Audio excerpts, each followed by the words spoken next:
Good afternoon to all. बच्चों, हमने last class में पीजीईपी करा था।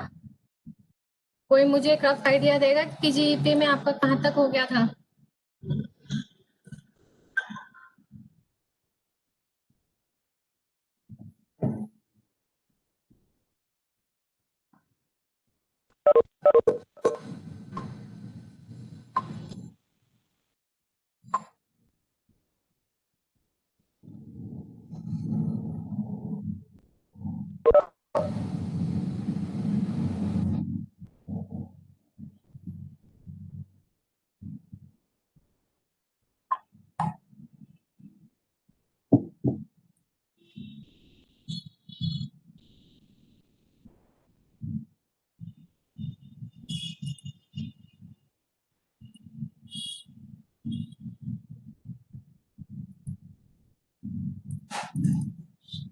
पीजीईपी का जो सोफा डिस्कशन हुआ था उसमें क्वेरी है किसी बच्चे की तो बताए।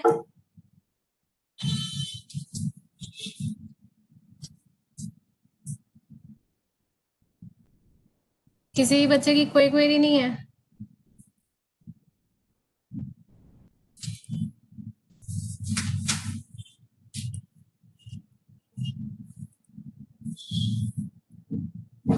ये आपको स्क्रीन दिख रही है कि नहीं?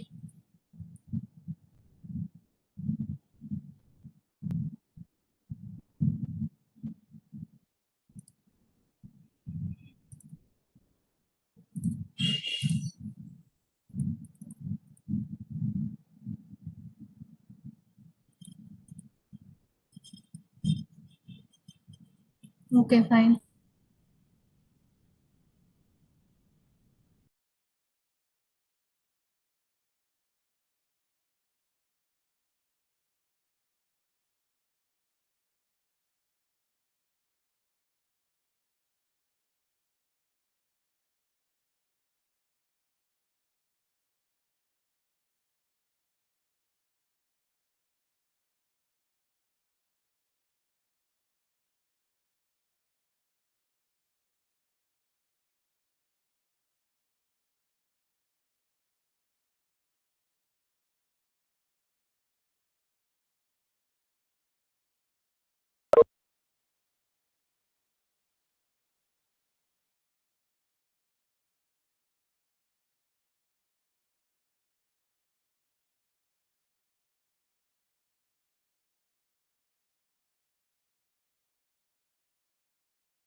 आप लोग को मेरी आवाज आ रही है क्लियरली कि नहीं, ये बताएंगे जरा।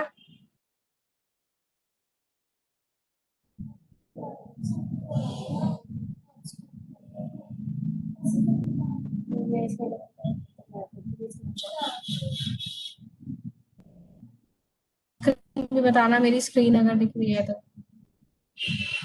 आई नो कुछ हो रहा है, मेरे को एक्सेस नहीं कर पा रही इसे मैं सही से आज।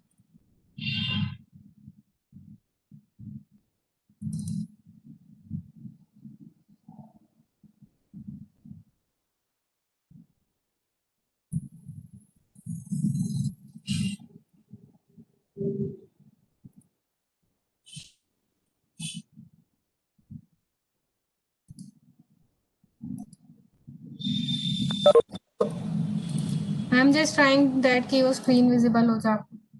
Now is it visible? बताएंगे।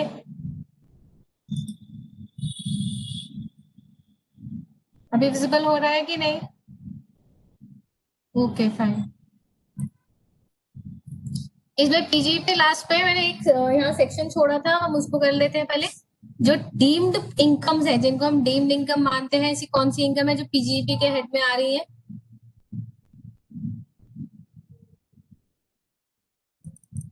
लेकिन the following receipt of chargeable tax as a business income, इन सबको हम बिजनेस इनकम कहेंगे। Section 41(1) recovery against any deduction. ये जब पहला सेक्शन बोला है रिकवरी अगेंस्ट एनी डिडक्शन, इसका मतलब यहाँ पर ये है कि भाई मान लो आपने कोई एक्सपेंस करा, आपका कोई एक्सपेंस इंकर हुआ है और रिम्बर्समेंट आपने क्लेम कर ली है। जैसे अगर आप लोग आर्टिकलशिप में कहीं हो, अगर आप एक जगह से दूसरी जगह पे, एक ऑफिस से या इनकम टैक्स डिपार्टमेंट आपको भेजा गया, जीएसटी डिपार्टमेंट आपको भेजा गया, तो जो ट्रेवलिंग वाला फेयर है एक बार अपनी पॉकेट से खर्चते हो, फिर जाके अपने जो भी आपका हेड है उससे जाके उसे रिम्बर्स करा लेते हो। ठीक, तो अब वो आपका एक्सपेंस ही ना, जब आपने अपनी पॉकेट से दिया वो खर्चा तो आपका एक्सपेंस है, बट जैसे ही आपको रिम्बर्समेंट क्लेम होगी उसकी, यानी उस खर्चे के रिस्पेक्ट में कोई आपको रिकवरी होगी है फंड की, तो फिर वो अब आपका एक्सपेंस नहीं माना जाएगा। ठीक है। अब यहाँ पर कह रहे हैं कि अगर मान लो आपने कोई एक्सपेंस बुक कर लिया था पीएनएल में, अगर हम कॉस्ट, जैसे आप लोग कॉस्ट ऑडिटर बनोगे, कॉस्ट ऑडिटर के तौर पे आपने पहले क्लाइंट के बिहाफ पे कुछ एक्सपेंसेस इंकर कर लिए। जैसे ही आपने एक्सपेंस इंकर करा, आपने खर्चा डाला, expense debit to bank payment कर दिया अपने यहाँ से। ठीक है, तो एक्सपेंस आपके डायरेक्ट एक्सपेंसेस या इनडायरेक्ट एक्सपेंसेस जो भी है उसके अंदर में क्लासिफाई कर दिया गया। नाउ जो 1920 का एक्सपेंस है, आपको जाके 2021 में इसकी रिकवरी होती है। आपका क्लाइंट जब आपको फीस दे रहा है तो जो आउट ऑफ पॉकेट एक्सपेंसेस है आपको उनकी भी रिम्बर्समेंट कर रहा है। तो ऐसे केस में जो आपने डिडक्शन क्लेम करी थी पहले एक्सपेंस की, अब अगर उसकी रिकवरी हो रही है तो बिजनेस का एक्सपेंस कंसीडर करा जाएगा। Is it clear? 41(1) कि अगर आपने कोई अलाउंस या डिडक्शन लिया है, इसका मतलब ये है कि आपने अगर पीएनएल में कोई डेबिट करा है एक्सपेंस, पीएनएल में कोई डेबिट करा है एक्सपेंस किसी भी असेसमेंट ईयर में, किसी लॉस के लिए, जैसे बैड डेट की हमने बात करी थी, आप बैड डेट बुक कर देते हो तो उसकी रिकवरी अंदर बिल्ली घुसी है, ये नहीं बिल्ली।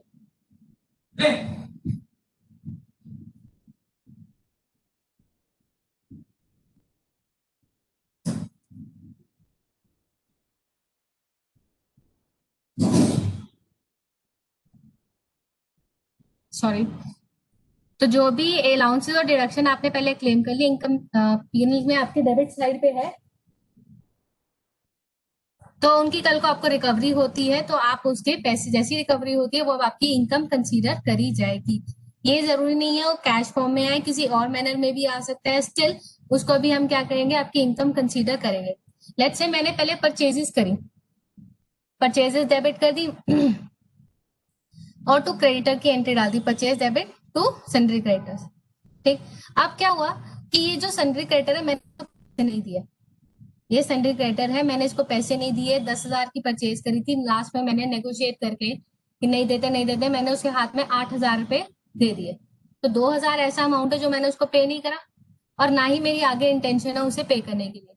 जिस तरह हम डेटर्स में बैड डेट बुक कर देते हैं जब वो पैसा नहीं देता है, ऐसे ही वो पर्सन क्या करेगा, जो उसकी ट्रेडिंग लाइबिलिटी है, जो उसकी ट्रेडिंग लाइबिलिटी है वो खत्म हो गई है, जब वो ट्रेडिंग लाइबिलिटी खत्म होगी तो भी उसे इनकम कंसीडर करा जाएगा। देखेंगे किस तरीके से।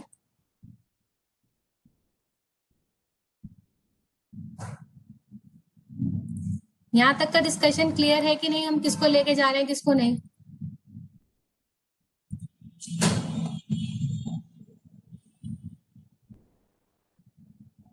ये पॉइंट क्लियर है कि ये छोटा सा पॉइंट भी डिस्कस करा है मैंने?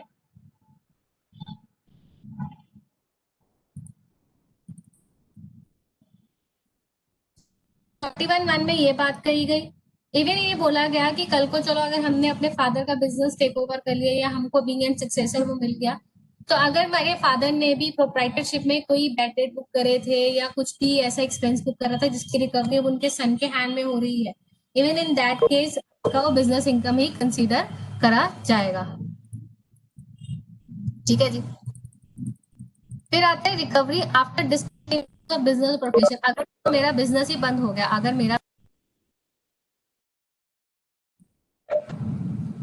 मेरा बिजनेस ही बंद हो गया है और उसके रिस्पेक्ट में कि कल को कोई और रिकवरी मुझे मिलती है तो उसका ट्रीटमेंट क्या होगा? ये कह रहे हैं जो बिजनेस इनकम आप अगर बिजनेस प्रोफेशन डिसकंटिन्यू कर दे किसी भी सिचुएशन में, डेथ, रिटायरमेंट, किसी ऐसी सिचुएशन में, तो अगर जो भी अमाउंट आपने रिसीव करा है आफ्टर सच डिसकंटिन्यूअस, तो जिस पर्सन ने रिसीव करा है उसकी इनकम मानी जाएगी और जिस साल रिसीव करा है उस साल में उसे टैक्सेबल करा जाएगा। इसमें 41(1) हम करा। इवन जो ये सारे सेक्शन है ये डीम्ड इनकम वाले प्रोविजन को ही कहते हैं कि बैलेंसिंग चार्ज हम ऑलरेडी डिस्कस कर चुके हैं। ये सेल ऑफ साइंटिफिक एसिड वाला ये हमने करना है, अभी हमारा नहीं हुआ। रिकवरी ऑफ बैड डेट का ट्रीटमेंट भी हम सीख चुके हैं अपनी लास्ट क्लास में। ये रिकवरी आफ्टर डिसकंटिन्यूएंस हमने ये नीचे डिस्कस करा अभी कि अगर डिसकंटिन्यूएंस के बाद में अगर सक्सेसर के पास में पैसा आता है, जिसके बाद में पैसा आएगा उसको वो इनकम कंसीडर करेगा। अब ये कह रहे withdrawal from special reserve created by financial corporation under section this. तो अगर ये 3618 पे आओ अपने आप, रिजर्व है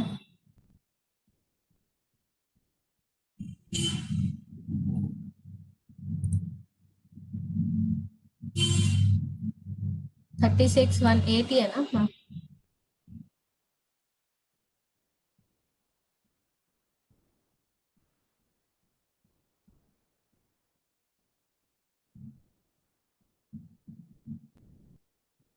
हम्म 36 की सीरीज के एक्सपेंसेस याद है आप लोग?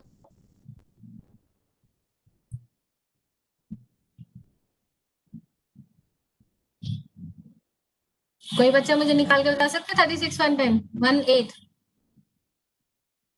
किसी बच्चे को मिले या किसी ने पढ़ा हो उसे याद हो थोड़ा बहुत?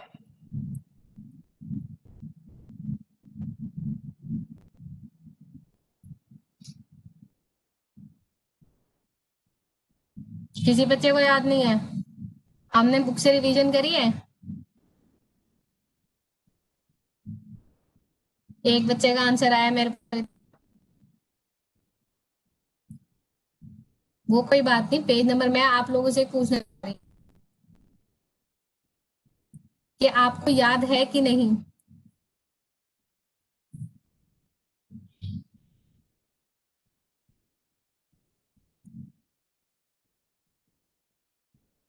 ये देखिए हमने इस रिजर्व के बारे में बोला था कि स्पेशल बिजनेसेस को स्पेशल रिजर्व बनाने हैं। यहाँ हमारे पास कंपनी कौन सी आई थी? Specified entities. इन लोगों को बोला गया था कि आप रिजर्व बनाएंगे, याद है सेक्शन की नहीं, जिसमें हमने पैरामीटर पढ़ा था कि इन तीनों में से जो लोअर होगा उसकी हम डिडक्शन मिलेगी। तो यहाँ सिचुएशन इज दिस कि अगर आपने इस रिजर्व से कुछ पैसे निकाले, अगर आपने इस रिजर्व से कुछ पैसे निकाले तो उसे आपकी डीम्ड इनकम कंसीडर कर दिया जाएगा। तो हम ये जो सेक्शन पढ़ रहे हैं सेक्शन 41 की सीरीज, ये बेसिकली हमें क्या बता रहा है कि कब इनकम कंसीडर करी जाएगी। कैश वाला सारा आपने पढ़ लिया था? कैश वाला क्योंकि मैंने सारा पढ़ाया नहीं था आप लोग को।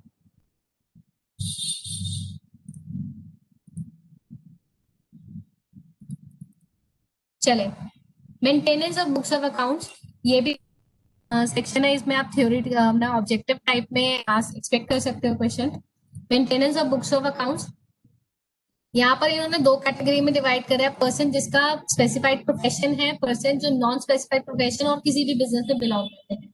या जो 44 AE, 44 BB, 44 BB who claims income of such business to be lower than the deemed income. तो ये हमने पहले भी कहा था कि आपकी 44 AE या 44 BB या ट्रिपल बी के हिसाब से अगर आपकी इनकम इवन कवर हो रही है तब भी आपको बुक्स ऑफ अकाउंट्स मेंटेन करके रखने हैं।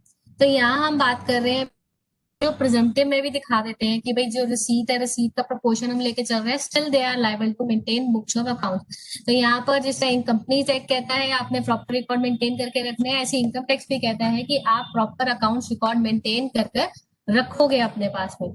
तो इन्होंने क्राइटेरिया दिया कि किनको ये रिकॉर्ड्स मेंटेन करके रखने हैं। तो कह रहे हैं अगर तो आपका एग्जिस्टिंग बिजनेस है, कंटिन्यूएशन में चल रहा है आपका बिजनेस, अगर कभी भी आपकी ग्रॉस रिसीट एक्सीड कर जाती है किसकी, प्रोफेशन की, अगर आपके प्रोफेशन की ग्रॉस रिसीट एक्सीड कर जाती है 1,50,000 in all of the 3 years immediately preceding the previous year. यानी कि हम क्या कर रहे हैं, जैसे मैं बोलूँ 1920 के लिए मैं चेक करने जा रही हूँ कि मुझे बुक्स ऑफ अकाउंट्स मेंटेन कर रहे हैं कि नहीं कर रहे। आई एम सीकिंग कौन सा ईयर, 1920 में मैं बुक्स ऑफ अकाउंट्स मेंटेन करूं या नहीं करूं। तो उसके लिए मुझे कौन से पिछले 3 पे जाना पड़ेगा, इसका आंसर दे सकता है, पीछे 3 कौन से हुए,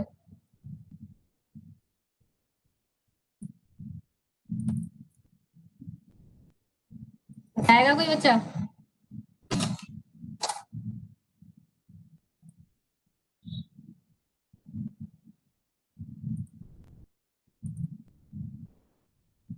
पीछे के 3 साल कोई नहीं बता सकता भाई कौन से होंगे।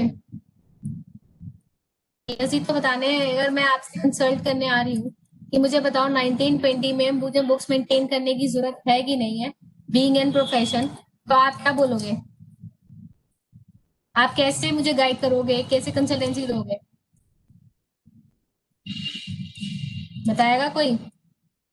ये ऐसे कीर्ति का आंसर आया है, इससे पिछले साल होंगे 18, 19, 17, 18 और 16, 17।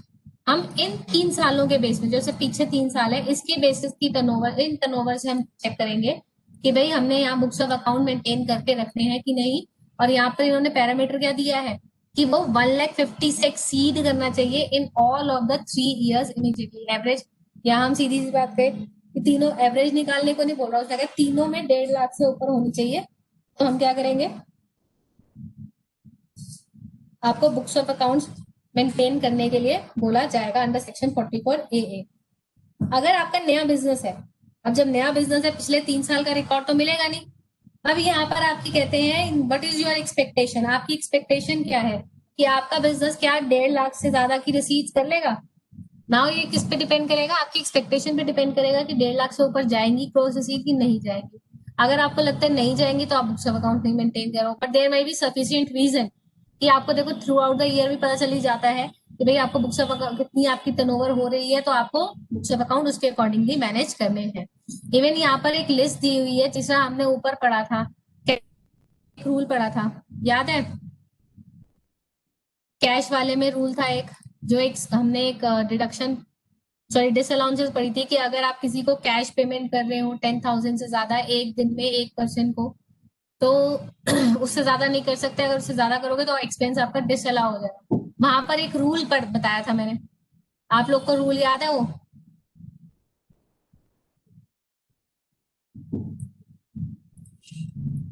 कोई बच्चा मुझे रूल निकाल के बता सकता है, बुक तुम्हारे सामने ही है, आई वॉन्ट टू नो कि रूल क्या है।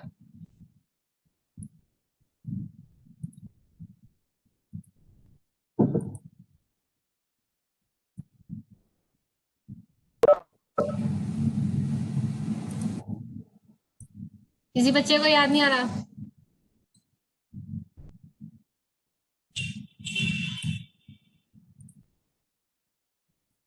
कौन सा उधर, कहाँ करा तुमने, ये देखा रूल, कौन सा रूल था, rule number 6DD, rule number कौन सा था, 6DD, जैसे डिमांड ड्राफ्ट बनाने वाले कैश देना, demand draft DD 6DD section के अंदर हमने एक्सेप्शन केसेस पढ़े थे। अब यहाँ पर हम कौन सा रूल पढ़ रहे हैं, रूल 6F। हम कौन सा रूल पे हैं, रूल 6F। तो रूल 6F में बुक्स बताइए आपको कौन कौन सी मेंटेन करनी है।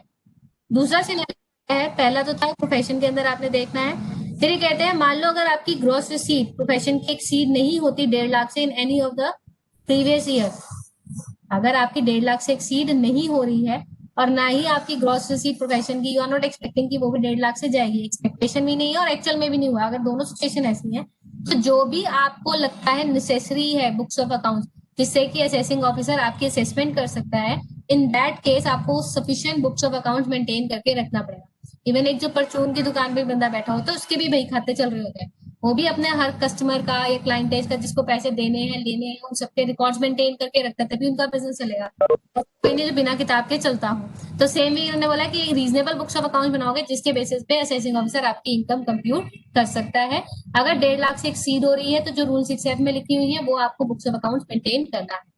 फर्दर आता है person carrying non specified business profession और एनी बिजनेस, जो ऊपर वाले बिजनेस में नहीं आ रहे, नीचे दूसरे किसी भी तरीके का बिजनेस कर रहे हो या प्रोफेशनल एक्टिविटी में हो जो नॉन स्पेसिफाइड प्रोफेशन में हो, in that profit from such business और बिजनेस एक्सीड, अगर 1,20,000 से एक्सीड करता है। अब यहाँ पे टर्नओवर क्या है, सॉरी टर्म क्या है यहाँ पर, प्रॉफिट।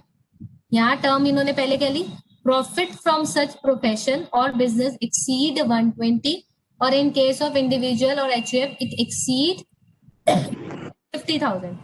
दूसरा इन्होंने क्राइटेरिया क्या दिया, और है बीच में, एंड नहीं होगा, होना जरूरी नहीं है, देयर इज एन ऑप्शन, दोनों में से कोई भी आपकी यूज कर सकते हैं। द टोटल सेल और turnover of gross receipt thereof is in excess of 10 crore. तो मेरे पास दो पैरामीटर आए, एक तो टर्नओवर का पैरामीटर, दूसरा प्रॉफिट का पैरामीटर। दोनों में से अगर कोई भी सेटिस्फाई हो रहा है in that case in any of the 3 financial year, तब भी आपको specific books of accounts maintain करने पड़ेंगे जिसके बेसिस पे असेसिंग ऑफिसर आपकी इनकम कंप्यूट कर देगा। ठीक है। इवन जब अगर नया बिजनेस है, अगर आपकी एक्सपेक्टेशन है कि नहीं है मेरी इससे एक्सीड नहीं करेगी या एक्सीड करेगी, या तो एक और एक्सीड नहीं करेगी या तो एक्सीड करेगी, अगर तो एक्सीड नहीं करेगी इन दैट केस आपको बुक्स ऑफ अकाउंट मेंटेन करने की जरूरत नहीं है। बट स्टिल अगर यहाँ पर एक्सीड कर रही है इसमें आप specific books of accounts maintain करेंगे। जबकि जब हमने ऊपर प्रोफेशनल वाले में देखा था, इन्होंने कहा था कि अगर एक्सीड कर रहे हो तो स्पेसिफाइड बुक्स ऑफ अकाउंट जो रूल 6F वाले वो मेंटेन करो, अगर एक्सीड नहीं करे तो रीजनेबल बुक्स ऑफ अकाउंट में। जबकि इस वाले केस में उन्होंने पहले ही हमें बोल दिया, इन्होंने कोई लिस्ट नहीं दी हमें बुक्स ऑफ अकाउंट बनाने की, अगर हम इस क्राइटेरिया में फॉलो करते हैं तो जो रीजनेबल आपको लगता है, जर्नल बनाना है, कैश बुक बनानी, डेटर्स के लेजर, क्रेडिटर्स के लेजर, तो वो आप रख सकते हो जिसके बेसिस पे असेसिंग ऑफिसर आपकी इनकम कंप्यूट कर देगा। ठीक है। और यहाँ पर हमने वही देखना है इन एनी ऑफ, अब यहाँ पे टर्म क्या है, in any of the 3 years, और जबकि ऊपर वाले में टर्म क्या थी, in all of the 3 years। Distinction समझ रहे हो आप, वहां पर ऑल है, इसमें एनी है। एनी मतलब कभी भी किसी भी साल में हो सकता है। ठीक है, पिछले 3 सालों में से किसी भी एक साल में अगर ये एक्सीड कर रहा है तो आप specific books of accounts maintain. The aforesaid limited does not exceed in all of the 3 years immediately preceding the previous year, और उसकी इनकम की एक्सपेक्टेशन भी नहीं है, then there is no requisition for maintenance of book of account। आई मैंने आपको बताया था 44AE, 44BB और 44, ये जो BB वाला है और ट्रिपल बी है ये आपके फाइनल में भी डाले हुए हैं इन्होंने। हम लोग AE और 44AD तक ही फोकस रहेंगे। तो यहाँ पर भी इन्होंने एक रूल बताया कि आपको जो बुक्स ऑफ अकाउंट बनाने हैं, जैसे मैंने बताया था कि अगर टैक्स ऑडिट हो रही है, मेरी प्रिजम्पटिव इनकम में आ रही हूँ मैं, अगर मेरे पास प्रिजम्पटिव इनकम वाला रीजन है जैसे प्रोफेशनल वाले के जिसमें उन्होंने बोला 50% आपने ग्रॉस रिसीट का अपना दिखाना है, 50% अपनी ग्रॉस रिसीट का इनकम दिखानी। ठीक। अब यहाँ पर हम ये क्या कह रहे हैं कि अगर आप कहते हो जी मेरी 50% की इनकम नहीं है, मेरी 50% की इनकम नहीं है, इन दैट केस आपको क्या एक एक्स्ट्रा पॉइंट था कि आपको टैक्स ऑडिट कराना पड़ेगा, और टैक्स ऑडिट करा के आप अपनी लोअर इनकम भी दिखा सकते हो। तो उसके लिए भी इन्होंने कहा कि जो रीजनेबल बुक्स ऑफ अकाउंट्स है वो आप मेंटेन करके चलेंगे। ये प्रोविजन क्लियर। स्पेसिफाइड प्रोफेशन का, स्पेसिफाइड जो प्रोफेशन की बात करते हैं, legal, medical, engineering, architecture profession, profession of accountancy, technical consultancy, interior decoration, IT, company secretary, authorise representative, film artist, ये सारे के सारे किस में आएंगे, स्पेसिफिक में कंसीडर करे जाएंगे। तो just keep in your mind, इस पूरे सेक्शन में जो आपके पास लिमिट्स दी हुई हैं, लिमिट्स पे फोकस रखेंगे, और बुक्स ऑफ अकाउंट भी देखेंगे, नॉर्मल ही है, ऐसा कुछ खास केस नहीं है। कैश बुक, जर्नल, लेजर जो हम लोग बनाते हैं, कार्बन कॉपी ऑफ आपका मशीन नंबर्ड बिल, उनकी ओरिजिनल बिल जहां पर आपने खर्चा, original bill issue to the person and receive in respect of expenditure incur. जो आप परचेजेस कर रहे हो उसके आपके पास ओरिजिनल बिल होने चाहिए, डुप्लीकेट नहीं होना चाहिए, ओरिजिनल आपके हाथ में होना चाहिए। इवन जो आपने एक्सपेंसेस करे हैं, कोई फोटोकॉपी का एक्सपेंस करा है, कोई ट्रेवलिंग का एक्सपेंस करा है, कुछ टिकट्स खरीद, इवन उनके भी ओरिजिनल बिल्स होने चाहिए, जिनकी पेमेंट हम कर रहे हैं, और जो हम इशू करते हैं सेल वाले, उनकी कार्बन कॉपीज भी चलेंगी। Assessee engage in medical profession, जैसे डॉक्टर्स हो गए, डॉक्टर्स को ये 2 एक्स्ट्रा रजिस्टर अपने पास और मेंटेन करके रखते हैं, जिसमें आता है डेली केस रजिस्टर। आप जैसे डॉक्टर के पास जाते हो, एक रजिस्टर मेंटेन करते हैं जिसमें हर पेशेंट का नाम लिखा जाता है, तो डेली केस रजिस्टर, और साथ में इन्वेंट्री रिकॉर्ड्स कि उनके पास कितनी दवाइयां हैं, कितने ड्रग्स रखे हैं, और कितने अनज्यूमेबल एसेसरीज हैं which is use in the profession. जो उनके मास्क हो गए, ग्लव्स हो गए, कॉटन होगी, स्टिचेस के लिए थ्रेड हो गए, तो वो सब चीजें का डिटेल मेडिकल प्रोफेशन वाले बनाकर अपने पास में रखेंगे। अगर कोई पर्सन इन प्रोविजंस को अप्लाई नहीं कर रहा है और बुक्स ऑफ अकाउंट्स मेंटेन नहीं करता है, in that case he is liable to pay penalty of 25,000। तो 25,000 की पेनल्टी लगेगी अगर ये बुक्स ऑफ अकाउंट्स मेंटेन नहीं करें। आज हम चल रहे हैं टैक्स ऑडिट पे आगे। यहाँ पर हमने लिस्ट पढ़नी है कि किन लोगों की टैक्स ऑडिट होगी। जैसे आजकल आप देख रहे होगे डेट एक्सटेंशन के मैसेज आते हैं कि टैक्स ऑडिट की डेट इंक्रीज होगी या डिक्रीज होगी, ऐसे मैसेजेस आ रहे हैं, एक्सटेंड होगी या इनकम टैक्स रिटर्न। तो यहाँ पर जो टैक्स ऑडिट है, टैक्स ऑडिट की डेट ऑलरेडी आपके सितंबर की बननी थी, 30 सितंबर, जो कि ड्यू डेट होती है नॉर्मल फाइलिंग की, उस टाइम तक हमें जमा कराना था। अब जो एक्सटेंशन होके तो बहुत आगे तक चली गई है ना। यहाँ कह रहे हैं assessee is required to get their accounts audited. Audit कौन करेगा? चार्टर्ड अकाउंटेंट ऑडिट करेगा और अपनी रिपोर्ट फिनिश करेगा। तो यहाँ आपके जो ऑडिटर है उसने क्या करना है, आपका ऑडिट भी करना है, खुद भी एक रिपोर्ट सबमिट करेगा, इधर से आप अपनी रिटर्न सबमिट करेंगे। तो ये किन किन ने ऑडिट कराना है, ये उसका क्राइटेरिया है। टैक्स ऑडिट किन का होगा? पहले इन्होंने दिया है कोई एसएससी जिसका बिजनेस है, बिजनेस वाले के लिए लिमिट है 1 करोड़ की। अगर उसकी ग्रॉस रिसीट, सेल्स, टर्नओवर, जिस भी नाम से बोलो, एक्सीड करता है 1 करोड़ से, तो उसे टैक्स ऑडिट कराना पड़ेगा। एक्सेप्शन आ जाता है अगर आप 44 एडी के हिसाब से प्रेजेंटिव इनकम दिखा रहे हो 8%, 6%, और आपकी टर्नओवर 2 करोड़ से एक्सीड नहीं कर रही है, अगर आपकी टर्नओवर 2 करोड़ से एक्सीड नहीं कर रहे हैं, इस केस में आपको टैक्स ऑडिट कराने की जरूरत नहीं है। अगर तुम्हारी टर्नओवर 1 करोड़ से ज्यादा है बट अप टू 2 करोड़ है, यानी 1 करोड़ से लेकर 1 करोड़ से लेकर अगर 2 करोड़ तक के केस पे आप हो और एडी का एडवांटेज ले रहे हो, जिसके अंदर प्रिजम्पटिव इनकम में हमारे पास में 8% of gross receipt income consider करी जाएगी। अगर आपकी जो आप ई रिसीट्स कर रहे हो या इलेक्ट्रॉनिकली डील आउट कर रहे हो, तो उस केस में 6% है। जहां भी आपको पैसे इलेक्ट्रॉनिकली आपके अकाउंट में आ रहे, कैश नहीं, ये कैश के लिए, कैश सेल्स के लिए 8% हो गया। तो जो बैंक में आ रही है आपकी सेल्स के पैसे, उनमें 6% की प्रिजम्पटिव इनकम कंसीडर करी जाए। तो पहला हमने बिजनेस की टर्नओवर पढ़ी, दूसरा आया प्रोफेशन की टर्नओवर पढ़ेंगे। प्रोफेशन में लिमिट कितने की है? 50 लाख की। अगर 50 कर रहा है, if it exceeds 50 lakh, in that case profession को भी, प्रोफेशनल को अपना ऑडिट कराना पड़ेगा। फिर जो 44 AE, 44 BB, 44 BBB में अगर कोई आ रहे हैं, ये प्रिजम्पटिव सेक्शन हुए। अगर कोई प्रिजम्पटिव सेक्शन में अपनी इनकम नहीं दिखाना चाह रहा, उसको लग रहा है मेरे ज्यादा इनकम बन रही है जबकि एक्चुअल में मेरी नहीं है, इन दैट केस वो लोअर इनकम दिखाने के लिए कंडीशन उन्होंने अटैच कर दी कि आपको टैक्स ऑडिट कराना पड़ेगा। सेम चीज यहाँ 44 AD है जो प्रोफेशनल वाला था, उनमें भी चीज गई है। अगर आप कह रहे हो कि भाई आपकी इनकम कम है प्रिजम्पटिव इनकम से, और जो maximum amount chargeable to tax, basic exemption limit जो कि हम कहते हैं 2.5 लाख की, 3 लाख की और 5 लाख की, depending upon the age of the person, अगर उससे एक्सीड कर रही है तो आप टैक्स ऑडिट कराएं और अपनी लोअर इनकम को भी शो कर सकते हैं। ठीक है। फिर कह रहे हैं जो एसएससी इस पार्ट में कवर अप हुए हैं, अगर कोई एसएससी इस 44 AD के 4th पॉइंट कवर हुआ है and his income exceed the maximum amount which is not chargeable income tax in any, उसको भी हम लेकर चलेंगे। अब हम चलते हैं, ये नहीं करा रही मैं 43D, it is not that much important.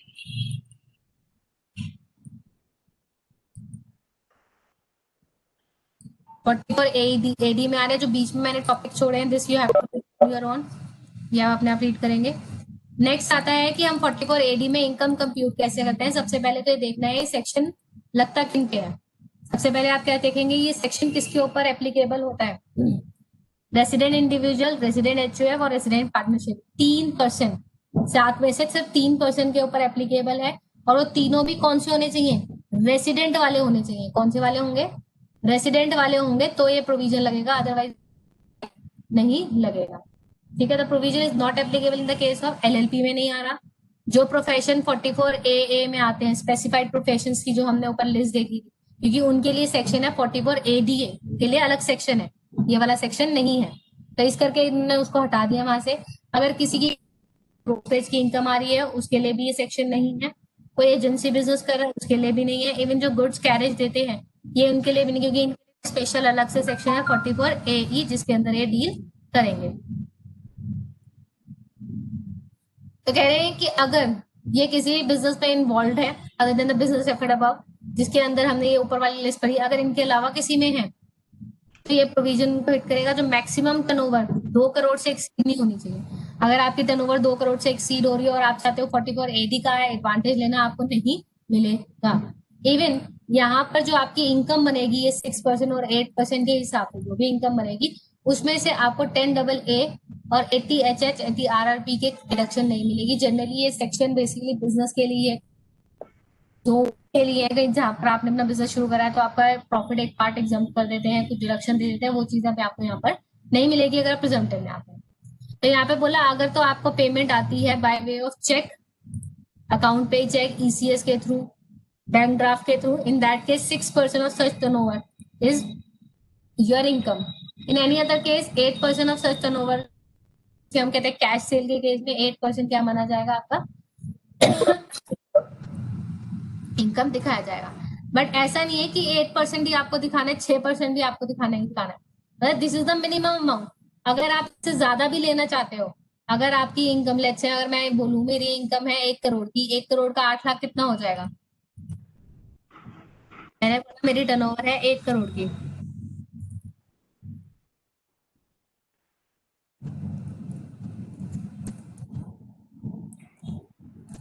एक करोड़ का 8% कितना हो जाएगा भाई,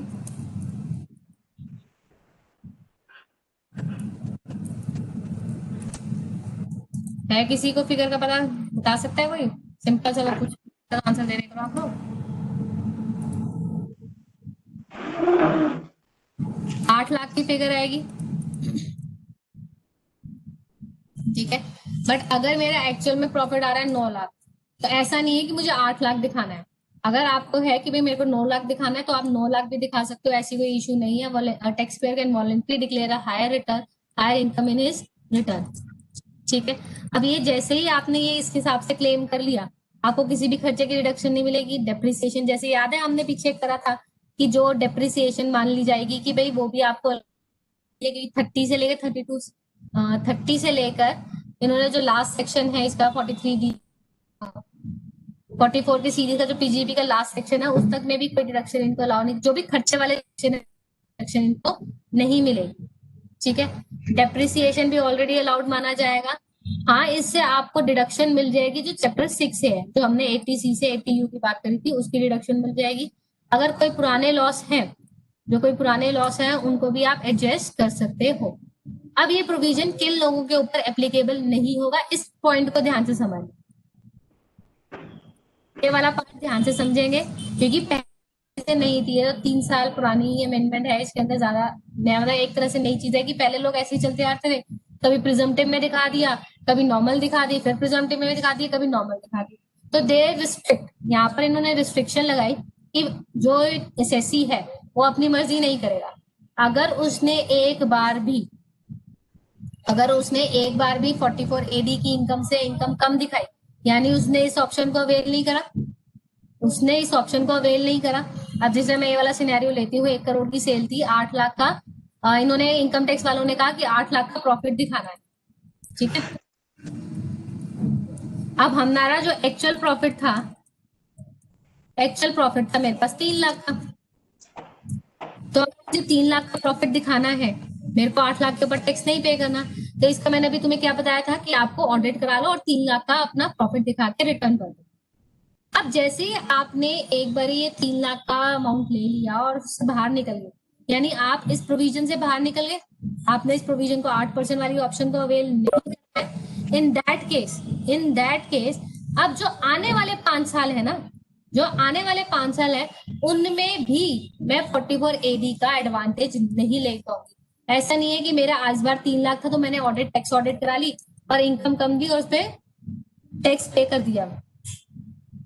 अब नेक्स्ट ईयर में जब मेरा प्रॉफिट आ गया जी 10 लाख, मैं कह रही नहीं जी मैं तो प्रिजम्पटिव वाले में डाल देती हूँ 8% का और 8 लाख का दिखा देती हूँ, बात ही खत्म कर देती हूँ। तो इन्होंने कहा कि ऐसा नहीं चलेगा। अगर एक बार आपने 44AD का एडवांटेज नहीं लिया तो आने वाले 5 सालों तक अब इस सेक्शन के अंदर दोबारा नहीं आ सकते, यानी 5 साल का पीरियड एक्सपायर होगा। अगर ये 1920 में तो 2021, 21, 22, 22, 23,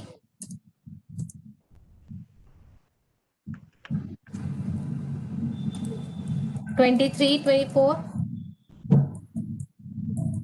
तो यानी जो आने वाले 5 साल हुए इन 44D के आके एग्जाम्पशन क्लेम नहीं कर सकते।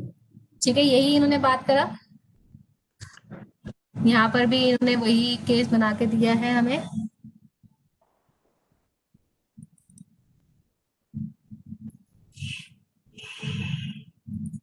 पहले ही जनरली होता क्या था कि जो 44AD वगैरह में आते थे उनको बुक्स ऑफ अकाउंट मेंटेन करने की जरूरत नहीं होती थी, ना ही उनको एडवांस टैक्स को जमा कराना होता था। बट सिचुएशन नाउ चेंज, इन नव सिचुएशन में है कि इनको बुक्स ऑफ अकाउंट भी मेंटेन करने पड़ेंगे और इवन इनको एडवांस टैक्स भी जमा कराना पड़ेगा।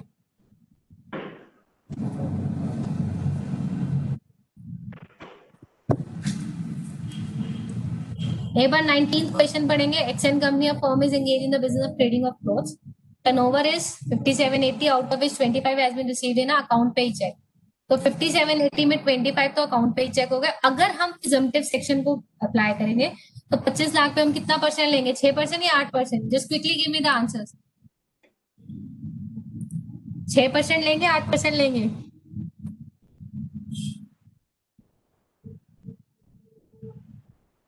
बिल्कुल, 2 बच्चों का आंसर आया, या तो बाकी क्लास सुनी नहीं रही, बाकी को नहीं पता चला 6% लेंगे 8% लेंगे। एक पूजा का आंसर भी आ गया।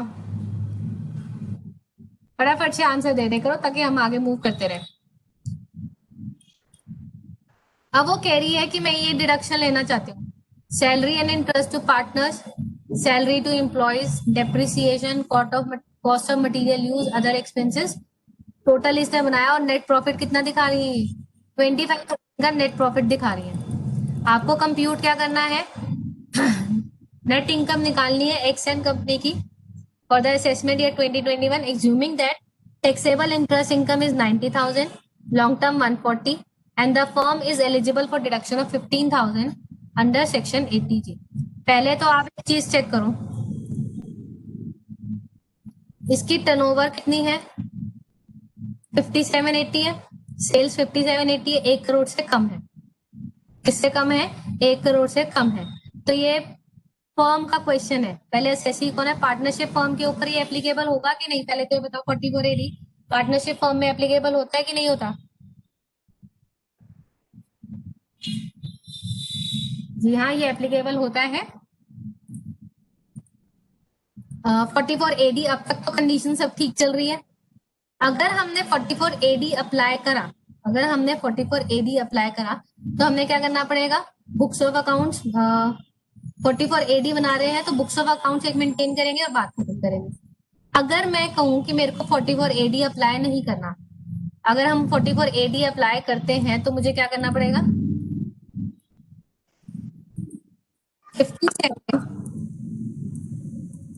80,000 का, जिसमें इन्होंने मेरे को बाइफिकेशन दी थी किसकी, कि 25 तो हमारी क्या है? ई रिसीट्स है।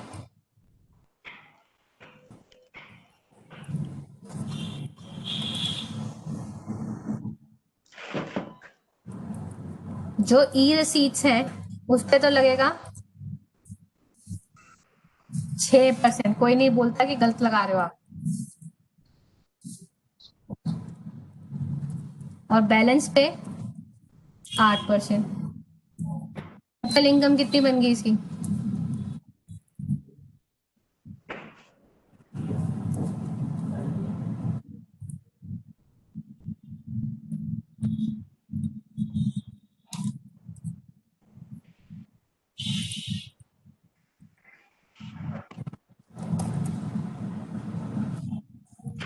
टोटल इनकम इसकी कितनी आ रही है? 4,12,400। ठीक है, ये इनकम आ गई। अब सिचुएशन है, इनकम कितनी थी इसकी? खुद की इनकम कितने की थी? 25,000 की थी। क्या वो 4,12,000 पे टैक्स देने का मन बनाएगा अपना? आप बताओ क्या ऑप्शन रखोगे? आप 44 AD में जाना पसंद करोगे कि नहीं करोगे? इसका आंसर क्लास देगी मुझे।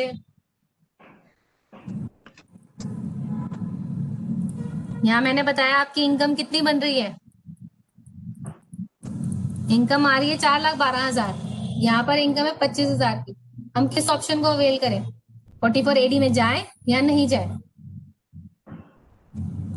तो इन्होंने हमें सेपरेट वर्किंग करके दी कि अगर तू ऑडिटेड करा ला है, बुक्स ऑफ अकाउंट बनाए, ऑडिट कराए, क्लोथ की इनकम 25,000 दिखाएगा, long term capital in question में आपको नीचे दिया हुआ है, इंटरेस्ट इनकम भी 90,000।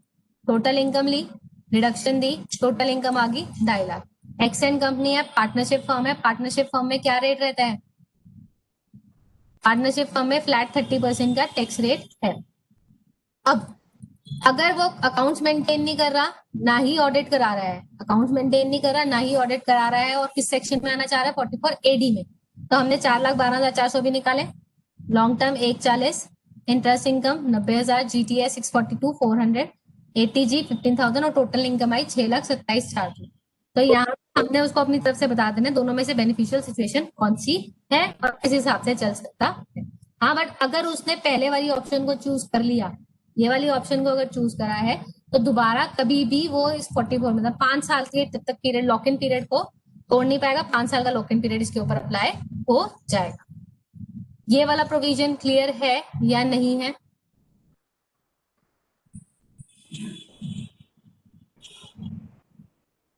ये क्वेश्चन का सॉल्यूशन क्लियर है कि नहीं है?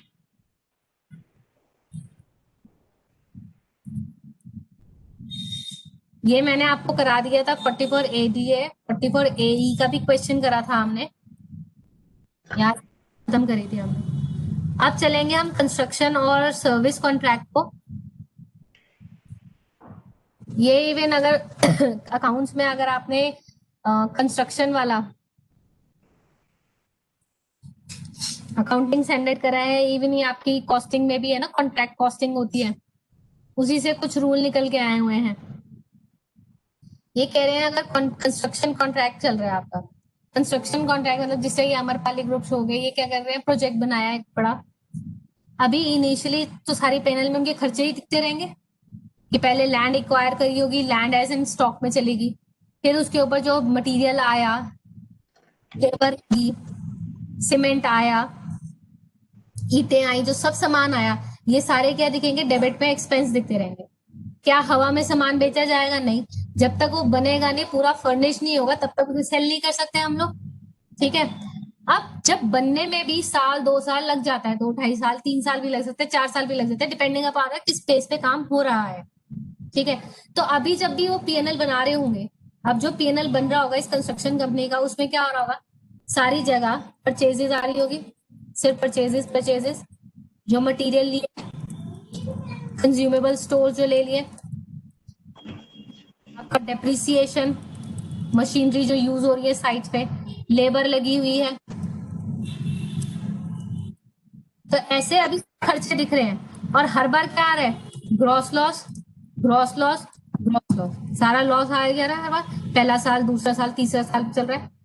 और जैसे ही फोर्थ ईयर में कंप्लीट हो जाएगी, जैसे ही फोर्थ ईयर में कंप्लीट हो जाएगी, एक हैवी अमाउंट आ जाएगा सेल्स के अंदर, क्योंकि करोड़ों करोड़ में प्रॉपर्टी जाएगी। पहले यहाँ करोड़ों के खर्चे चलते रहे, अपने आप को लॉस मानते हुए जा रहे हैं। फोर्थ ईयर में जैसे ही सेल होने शुरू हो जाती है, साथ में क्या आता है? इनकम रिफ्लेक्ट होनी शुरू हो जाती है। तो ऐसी सिचुएशन में एक पहले शुरू के 4 साल तक कोई प्रॉफिट नहीं, लास्ट में एकदम से प्रॉफिट, और उसके सामने कोई एक्सपेंस नहीं है। तो कह रहे हैं इन दैट केस आपने करना क्या है, आप बिल्कुल प्रोजेक्ट एंड होने का इंतजार नहीं करेंगे अपनी इनकम के लिए। आप क्या करेंगे, जितना आपका काम कंप्लीट हो गया है, जितना काम आपका कंप्लीट हो गया, जितने परसेंट, 10%, 20%, 30%, उसके हिसाब से आप अपने पीएनएल में इनकम बुक करनी शुरू कर देंगे। तो यहाँ क्या करेंगे, जैसे 20% का जो प्रोजेक्ट है, ये तो मेरे खर्चे आ गए। यहाँ मुझे पता है जो मेरे प्लॉट बिके पर ईच का एक फ्लैट जाएगा। तो यहाँ क्या कहते हैं, जितने फ्लैट्स बन गए हैं परसेंटेज बेसिस के हिसाब से आप उसकी इतनी इनकम ले लो, साथ में उसके कॉरेस्पॉन्डिंगली एक्सपेंसेस लेकर चलो। तो कह रहे हैं प्रॉफिट और गेन कैसे अराइज होंगे from contract for providing services. तो सबसे पहले आपने देखना है उसकी ड्यूरेशन कितनी है। अगर 90 दिन की ड्यूरेशन है या उससे कम की, तो प्रोजेक्ट कंप्लीशन मेथड अप्लाई किया जाएगा। ठीक है। A contract providing services involving indeterminate number of actions over a specific period of time। कहने का मतलब है कि अगर आपका बहुत लंबा प्रोजेक्ट है, 4 साल, 5 साल, 10 साल का, इन दैट केस आप क्या करोगे, स्ट्रेट लाइन मेथड के हिसाब से अपनी इनकम कंप्यूट करोगे। ठीक है। और जो परसेंटेज कंप्लीशन मेथड है वो किस बेसिस पे निकलेगा, अगर आपने कॉन्ट्रैक्ट कॉस्टिंग करी है उसमें भी आई थिंक ऐसा ही कुछ कंसेप्ट है। ये कॉन्ट्रैक्ट कॉस्टिंग आप लोगों ने करी है?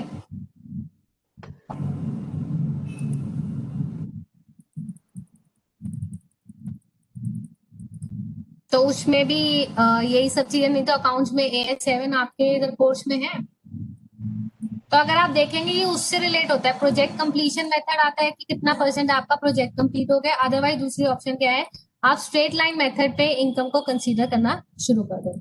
ठीक है। तो यहाँ जो परसेंटेज निकालनी है, परसेंटेज के लिए हमें 2 न्यूमिनेटर डिनोमिनेटर चाहिए। तो कह रहे हैं आप देखेंगे कॉन्ट्रैक्ट रेवेन्यू, कॉन्ट्रैक्ट रेवेन्यू में रिटेंशन मनी, रिटेंशन मनी वो पैसा होता है जो कस्टमर आपका रोक के चलता है। अगर आप लेट्स से हम अमरपाली ग्रुप वाले हो गए और आप लोग को हमने कॉन्ट्रैक्ट दिया कि भाई इसमें आधा काम कर दें, आप वायरिंग का काम करेंगे, आप इसमें टाइल लगाने का काम करेंगे, सबको अलग अलग काम पकड़ा दिए।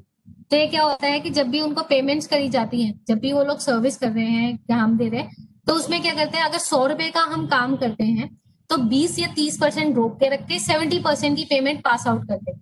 इससे क्या रहता है कि भाई वो सामने वाला भी रुका रहता है, अगर उसको पूरे पैसे मिल जाएंगे एक बार में तो काम छोड़ के भाग जाएगा बीच में से। तो what is the tendency of this construction project, वो कुछ पैसे रोक के चलते हैं, उसे कहते हैं रिटेंशन मनी, जो आपका पैसा रोका हुआ है। तो कॉन्ट्रैक्ट रेवेन्यू के अंदर आप इंक्लूड करोगे रिटेंशन मनी भी। और कॉन्ट्रैक्ट कॉस्ट में, कॉन्ट्रैक्ट कॉस्ट जितने भी खर्चे आप उनको लेके चलोगे। And they shall not be reduce by any incidental income. उसमें अगर कोई आपको इंटरेस्ट इनकम या डिविडेंड इनकम या कैपिटल गेन राइज हो रहा है, उससे अपने कॉन्ट्रैक्ट कॉस्ट को रिड्यूस नहीं करना है। All this is for the knowledge base. यहाँ पर आप वही मैंने कहा, एक जैसे पेपर का पैटर्न थोड़ा मे बी चेंज हो रहा है या फिर कुछ आपके ग्रुप में मैसेजेस आ रहे हैं कि नहीं हो रहा है, बट स्टिल ये 2 चीजें अपने दिमाग में रखेंगे। 90 दिन वाला टाइम पीरियड होगा तो प्रोजेक्ट कंप्लीशन, 90 दिन से ज्यादा वाला होगा तो just take the straight line method. बस इसकी नॉलेज इतनी ही सफिशिएंट है और ज्यादा we are not expecting. Section 68, 69, 69B, 69D, ये सारी चीजों का एक ही क्रक्स है। सब में देखो एक तो कैश क्रेडिट लिखा है। यहाँ कैश क्रेडिट लिखे होने का मतलब है कि आपके बैंक के अंदर में क्रेडिट में, बैंक के अंदर क्रेडिट में एंट्री का मतलब है पैसा आपके पास आया है। जो बुक्स बनाते हैं उसमें क्रेडिट का मतलब होता है पैसा जा रहा है। ठीक है।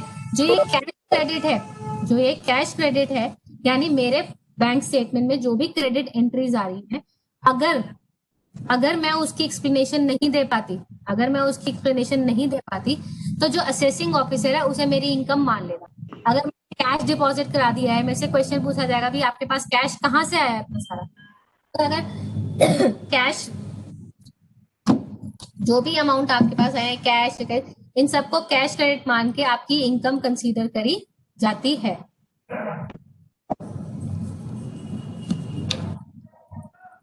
नेक्स्ट आता है अनएक्सप्लेन इन्वेस्टमेंट।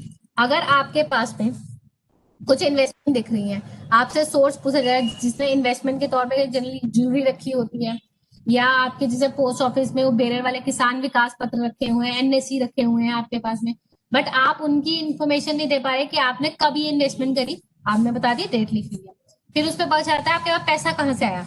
अगर आप ये इन्फॉर्मेशन नहीं दे रहे हो कि पैसा कहाँ से आया है, इन दैट केस वो आपकी इनकम को, जो ये इन्वेस्टमेंट है इसको आपकी इनकम कंसीडर कर लेंगे. That will be your unexplained investment. Unexplained money, वहां पर हम इन्वेस्टमेंट एनएससी केवीपी या कोई प्रॉपर्टी के डॉक्यूमेंट मिल गया आपको, तो ये अनएक्सप्लेन इन्वेस्टमेंट में आएगा. ज्वेलरी वाले को इन्होंने यहाँ लिया है, ज्वेलरी भी they are considering as a money.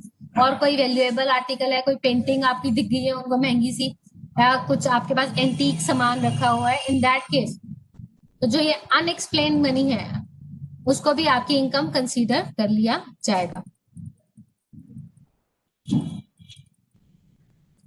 एक हमारे पास आता है अनएक्सप्लेन एक्सपेंडिचर. आप खर्चे कर रहे हो, आपको नहीं पता खर्चा किस चीज का, आपसे खर्चे का बिल मांगा जा रहा है. जब ये अनएक्सप्लेन का होता है कि आपसे बिल पूछा जाता है, बिल दिखा दो, आपने बिल दिखा दिया. फिर ये होता है कि आपने खर्चा करा क्यों. लेट्स से क्या हो रहा है, मेरा काम है घड़ियों का, ठीक है, घड़ियों का काम बेचने का कर रही हूँ, और उसके अंदर मेरे पास मटेरियल परचेज कि मैंने टाइलें खरीदी हैं, टाइलों का बिल डाल दिया, अपने घर के खर्चे इसमें डाल दिए, पेनेट्री के खर्चे डाल दिए, जबकि मेरे यहाँ पे पेनेट्री है ही नहीं. तो उस केस में ये सारे खर्चे क्या माने जाएंगे, अनएक्सप्लेन खर्चे माने जाएंगे, और उनको क्या माना जाएगा, उतने अमाउंट से आपकी इनकम को इंक्रीज कर दिया जाएगा. इवन अगर मान लो सर्च करते टाइम कि आपके यहाँ रेड डली, आपके यहाँ इंक्वायरी कुछ सर्च हुआ, सीधर हुआ, तो इन दैट केस जो भी अमाउंट ऑफ इन्वेस्टमेंट आपके पास रखा है, आप उसकी अगर एक्सप्लेनेशन देते हैं तो 69B के अंदर उसे इनकम कंसीडर कर लिया जाएगा. ये भी सिचुएशन कब आती है, लेट्स से मेरे पास ज्वेलरी है, ज्वेलरी को मैंने अपनी इनकम टैक्स रिटर्न में दिखा रही हूँ, अपनी एसेट रिटर्न में कि मेरे पास ज्वेलरी रखी हुई है, तो दैट इज डिस्क्लोज. मैंने डिस्क्लोज कर रखा है कि भाई ये इतने की ज्वेलरी मेरे पास में रखी है. बट कई बार है कि आपके पास ज्वेलरी रखी हुई है, आपसे एक्सप्लेनेशन पूछा जा रहा है कि कहाँ से आया, कैसे आपने पैसे करा, आप कोई भी इंफॉर्मेशन नहीं देते हो, तो क्या कर देंगे, उठा के इनकम मान लेंगे. तो सीधी सी साफ इन्होंने बात कहा कि बैंक के अंदर कैश आने को पकड़ लिया, इवन बैंक के अंदर कोई एंट्री आपकी किसी यहाँ से आ रही है, आप उसकी एक्सप्लेनेशन नहीं दे रहे हो क्यों आ रही है, तो उसे आपकी इनकम मान लिया जाएगा. था अनएक्सप्लेन इन्वेस्टमेंट अगर मिल जाती है तो उसे अनएक्सप्लेन इन्वेस्टमेंट मिल जाती है. इवन उस केस में भी हमने इनकम कंसीडर करनी है. कुछ मनी मिल गया आपके यहाँ पर, उसको भी इनकम कंसीडर कर लेंगे. तो इन दी एंड सीधी सी बात है कि जो भी अगर आपको पैसा मिल गया, जो भी इनकम असेसिंग ऑफिसर को पैसा मिल गया है, किसी भी तरीके की इंफॉर्मेशन, जहां आप उसको सेटिस्फाई नहीं कर पाए, जहां उसको सेटिस्फाई नहीं कर पाए, तो वो आपकी इनकम मान ली जाएगी. सीधा साधा सा फंडा है उनका, ज्यादा इंतजार नहीं करेंगे, आपके वेट नहीं करेंगे. इवन अगर आपने किसी से पैसा बोरो करा है ऑन हुंडी, हुंडी फॉर्म में अगर आपने किसी से पैसा लिया है, जबकि other than through an account payee check, even that case जो मनी आपने बोरो करा है, जो भी आपने मनी करा है, that will be the income of the person boring it. और अगर आपने रीपे कर दिया है, आपने रीपे कर दिया है उसको, इवन उस केस में भी आपकी इनकम कंसीडर कर लेंगे. तो ये कि पैसा आया है अगर हुंडी बेस पे, तो उसे आपकी इनकम वो मान ही लेंगे एक बार, चाहे आपने रीपे भी कर दिया हो. अब मेन पॉइंट यहाँ पर ये है कि अगर ऐसी कोई इनकम मिलती है, अगर ऐसी कोई इनकम मिलती है, उसका टैक्स रेट है 60% का. टैक्स रेट कितना है, 60% का टैक्स रेट है. 25% का एजुकेशन सरचार्ज है, और सेस है 4% का. तो अब लगा के इतना आपको टैक्स देना पड़ेगा. तो यानी जो भी अनएक्सप्लेन नेचर की कोई भी इनकम, इन्वेस्टमेंट, कैश क्रेडिट, कोई पैसा आपने हुंडी पे बोरो करा है, उन सबको क्या कहेंगे, उन सब पे टैक्सेशन कौन सी होगी, टैक्सेशन का स्पेशल रेट है 60% plus surcharge at the rate 25% plus cess. अब जो नया मेन मुद्दा है, जिसका हम वी आर एक्सपेक्टिंग की पेपर में क्वेश्चन आ भी सकता है, ये जो हमने अब तक बातें पढ़ी सच जनरल नॉलेज के लिए अच्छा ठीक है. अब जो मेन काम करना है हमने क्या करना है, पार्टनरशिप की रेम्युनरेशन किस तरह से निकलेगी, पार्टनर्स की इनकम कैसे निकलेगी, पूरा क्वेश्चन किस तरह से करना है. अब हम एक पार्टनरशिप फर्म को डील करना सीखेंगे.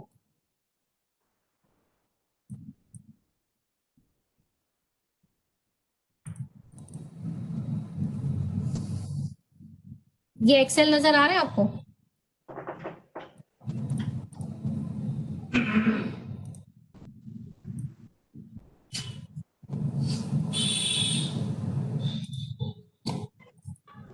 एक्सेल क्लियर दिख रहा है ना आपको, विजिबल है ना एक्सेल. एक पार्टनरशिप फर्म से पार्टनर को क्या क्या इनकम मिलती है, कोई बता सकता है. एक पार्टनरशिप फर्म से पार्टनर को क्या क्या मिलता है?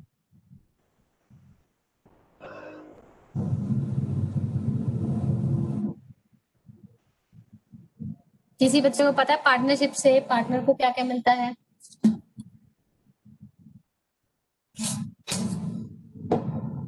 Interest on capital, very good. Interest on capital. income from next is salary, salary, remuneration. Dividend कैसे मिल जाएगा वंशिका? कमीशन. मेजर तौर पे तो यही मिलते हैं. और एक मेन इंपॉर्टेंट चीज, प्रॉफिट का हिस्सा जो हम फिर अप्रोप्रिएशन बना के लास्ट में करते हैं, पार्टनर्स को बांटते हैं, सब चीजें. अब इसके ऊपर इनकम टैक्स वाले कहते हैं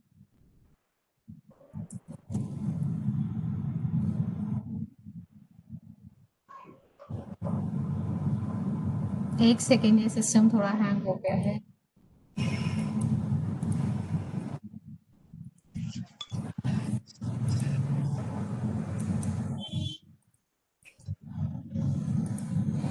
अरे यार,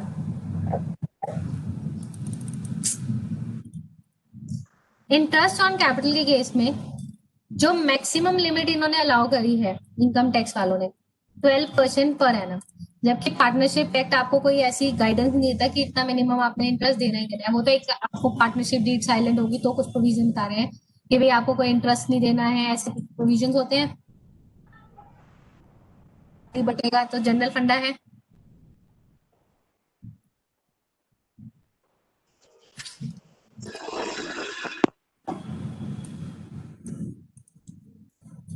इवन जो सैलरी है, सैलरी के लिए इन्होंने एक लिमिट दी है, एक लिमिट स्पेसिफाइड है. और हम सबसे पहले लिमिट कंप्यूट करेंगे कितनी सैलरी देंगे. सैलरी और कमीशन दोनों एक ही बात है. ये सारे कमीशन भी सैलरी के हेड पे होगा, इंसेंटिव तौर पे अगर होगी. प्रॉफिट शेयरिंग रेशो, जो प्रॉफिट शेयरिंग होगी, जो प्रॉफिट शेयरिंग होती है उसके ऊपर टैक्स कौन पे करता है? प्रॉफिट्स के ऊपर टैक्स पे करती है पार्टनरशिप फर्म. प्रॉफिट के ऊपर जो टैक्स पे करती है पार्टनरशिप फर्म. तो जब ये हिस्सा पार्टनर के हैंड में आता है तो ये पार्टनर के हैंड में हो जाता है एग्जाम. ऑल ये पार्टनर की इनकम में आप दिखाओगे जरूर. पार्टनर की पर्सनल, ये किसी पीजीपी हेड में जाएगी. पार्टनर के लिए भी ये जो प्रॉफिट का हिस्सा है किस में जाएगा? पीजीपी के हेड में जाएगा. इंटरेस्ट ऑन कैपिटल है, ये भी पीजीपी के हेड में जाएगा. जो सैलरी है ये भी पीजीपी के हेड में आएगी. कमीशन है, ये भी किसी भी नाम से अगर पार्टनर विड्रॉ कर रहा है पैसे, कौन से हेड में जाएंगे? पीजीईपी के हेड के अंदर जाएंगे. तो हमने पार्टनर के लिए सीखा, पार्टनर के लिए किस में जाएगा? पीजीईपी के हेड में जाएगा. और जो इंटरेस्ट ऑन कैपिटल है, मैक्सिमम लिमिट कितनी रहेगी? 12% की, उससे ज्यादा का हम अलाउ नहीं करते. सैलरी भी इन्होंने अपनी इंटरनल लिमिट दी है, हम उसके हिसाब से ही कंप्यूट करेंगे, अपनी तरफ से नहीं चलेगा.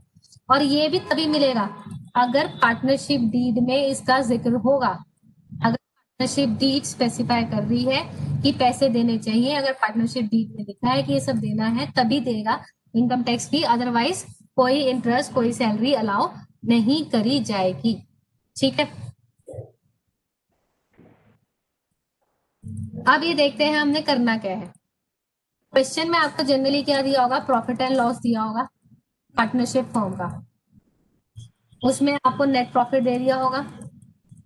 और नेट प्रॉफिट एक तो आता है ऊपर पीएनएल वाला प्रॉफिट. फिर हम पीएनएल एप्रोप्रिएशन बनाते थे. पीएनएल एप्रोप्रिएशन में इधर जैसे मैंने 1 लाख का, 10 लाख का प्रॉफिट ले लिया.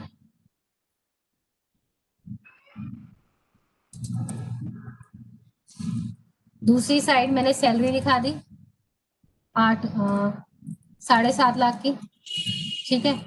इंटरेस्ट दिखा दिया 1 लाख रुपए का. ठीक. बाकी प्रॉफिट बांट दिया. प्रॉफिट कितना बचा बाकी?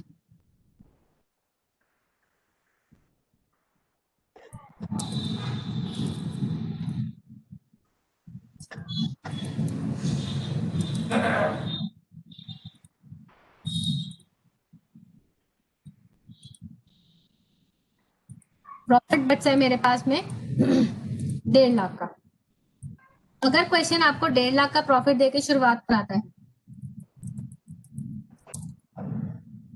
आपने क्या करना है, नेट प्रॉफिट लेना है 1.5 लाख का।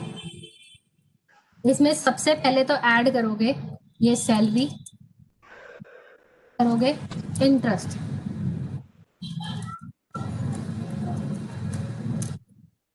ठीक है। सबसे पहला काम तो क्या करा आपने, इस सिचुएशन पे लेके आना है जो नेट प्रॉफिट ऊपर पीएनएल में रहता है, उसमें लेकर आए, जितनी भी अप्रोप्रिएशन हमने पार्टनर को दी है उन सबको हटा देना है, ठीक है। अब ये जो इंटरेस्ट था, ये इंटरेस्ट था ऑन द बेसिस ऑफ 14%। इन्होंने 14% का इंटरेस्ट देके 1 लाख का अमाउंट बना रखा, ठीक है। अब हमने कितना इनको मैक्सिमम अलाउ करना है, हमने इनको कितना मैक्सिमम अलाउ करना है, मैक्सिमम टू मैक्सिमम जो अलाउ करा जाएगा हमारे एंड से वो 12% का अलाउ करा जाएगा। कितने का अलाउ करा जाएगा, एट द रेट 12% का। तो मुझे क्या करना है, सिंपली 1 लाख था 14% के हिसाब से, और 12 के हिसाब से कितना हो जाएगा, क्योंकि आपको यहाँ पर अब है ना कंफ्यूजन कि भाई पार्टनर की कैपिटल तो है नहीं, हम 12% भी कैसे डिजाइन करेंगे कि 12% देना है। तो तरीका इसका ये है कि 1 लाख इज योर 40%,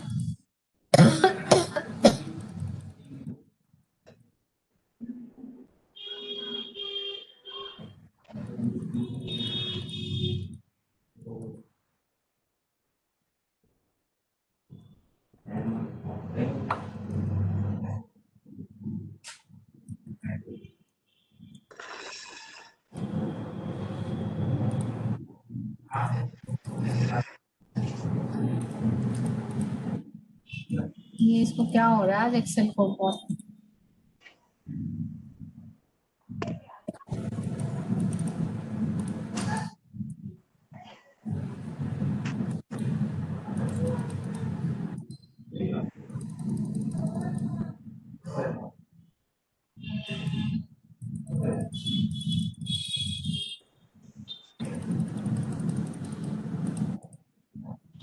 इस चीज को समझा आपने, 1 लाख की फिगर से मैंने किस लिए ये 12% का निकाला है, 1 लाख को मैंने करा है डिवाइड 14% से और मल्टीप्लाई कर दिया 12% से। क्वेश्चन में आपको इसी तरीके से दिया जाएगा तो आप कंप्यूट करके 12% का निकालेंगे। अब आता है मेन मुद्दा सैलरी का, कि सैलरी कैसे अलाउ करी जाएगी। सैलरी के लिए कहते हैं आप बुक प्रॉफिट लो। हम सबसे पहले बुक प्रॉफिट निकालेंगे। बुक के बाद में आपने क्या करना है, जो फर्स्ट 3 लाख होंगे, यहाँ एक स्लैब लगेगा, फर्स्ट 3 लाख पे 90% और प्रॉफिट और 1.5 लाख विच एवर इज हायर लेके चलोगे, और जितना भी बैलेंस होगा प्रॉफिट उसका आपने 60% लेना है, उसका आपने क्या लेना है, 60% लेकर चलना है। अब सिचुएशन इज, ये बुक प्रॉफिट निकलेगा कैसे, अपने मॉड्यूल पे आओ।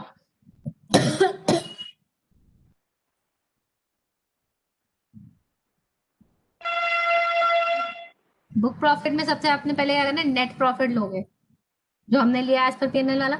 जो भी एक्सपेंसेस परमिसिबल हैं, जो भी एक्सपेंसेस परमिसिबल हैं, जिसके अंदर की हम बात करते हैं डेप्रिसिएशन करेक्ट की है कि नहीं है, कोई डिसअलाउंस तो नहीं है, टीडीएस वीडीएस सबका काटा हुआ है कि नहीं करना, एम्प्लॉय कंट्रीब्यूशन जमा करा दिया है कि नहीं करा दिया है।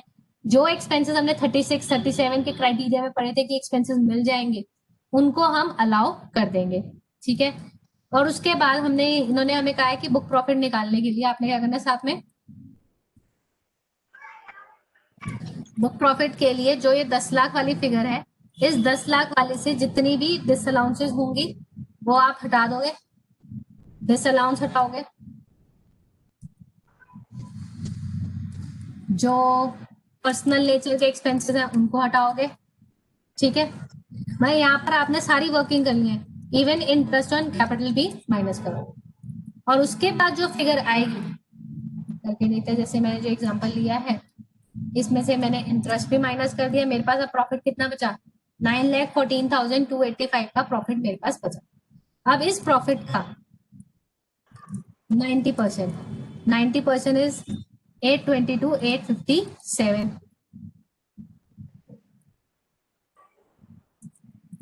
91 वाला पार्ट बचता है फिर मेरे पास।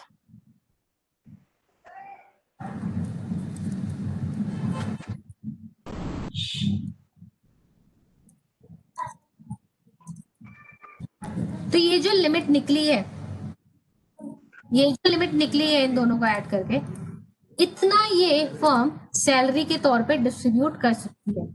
ये फर्म 8,77,000 ऐसा पैसा है जो ये सैलरी के नाम पे डिस्ट्रीब्यूट कर सकती है। बट इन्होंने सैलरी कितने की डिस्ट्रीब्यूट करी है? इन्होंने सैलरी कितने की करी है? 7.5 लाख की। 7.5 लाख की जो सैलरी डाली है इन्होंने, तो यानी it is with in this limit. यानी मैक्सिमम कैप मेरे पास कितना था? 8,77,000 का मैक्सिमम कैप था। उसमें से if they are giving 750 as in salary to the partners, in that case हमारी तरफ से we are going to allow this 7,50,000। हम इसको इंक्रीज नहीं करेंगे, we are not going to increase this। अगर आपकी पार्टनरशिप डीड में लिखी हुई है जो अमाउंट फिगर, लेट्स से इन्होंने कुछ अमाउंट स्पेसिफाई कर दिया कि 20,000 पर पर्सन को ऐसे देंगे, तो अगर उनका कोई अमाउंट स्पेसिफाइड है, अगर उनका कोई अमाउंट स्पेसिफाइड है, उसके ज्यादा नहीं जाना। अगर कम है तो we are okay with it. अगर यहाँ पर फिगर होती 9,50,000 की, अगर ये फिगर होती लेट्स से 9,50,000 की,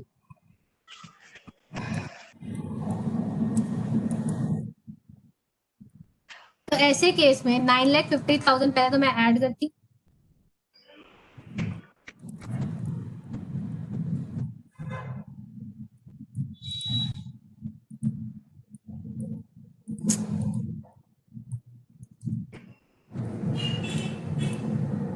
ऑल्दो यहाँ पर तो लिमिट एक्सीड हो गई है, मैं इसको चेंज नहीं करती, इसको 10 का 10 ही रख रही हूँ मैं फिलहाल, जो चीज समझानी मुझे। अब यहाँ पर सैलरी कितने की डाली है मैंने? 950 की, जबकि मेरी तरफ से बनती कितनी है? इनकम टैक्स वालों की तरफ से बनती कितनी है? 877। तो अब यहाँ से जो हम सैलरी अलाउ करेंगे, सैलरी कितनी अलाउ करेंगे हम?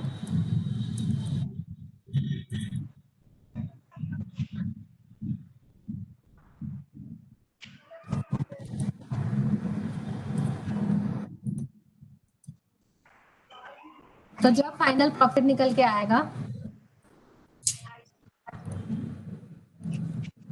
अब जो फाइनल प्रॉफिट निकल के आएगा, ये 10 लाख की फिगर में से हमने इंटरेस्ट माइनस करा 85,704 का। अब इसमें सैलरी कितने की जाएगी? 87,714। और फिर जो बैलेंस बचेगा that will be the income of the firm.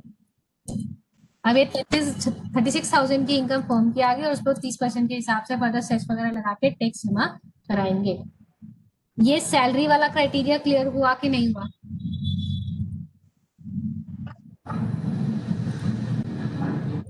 ये सैलरी किस तरीके से निकलेगी, क्लियर हुआ कि नहीं हुआ?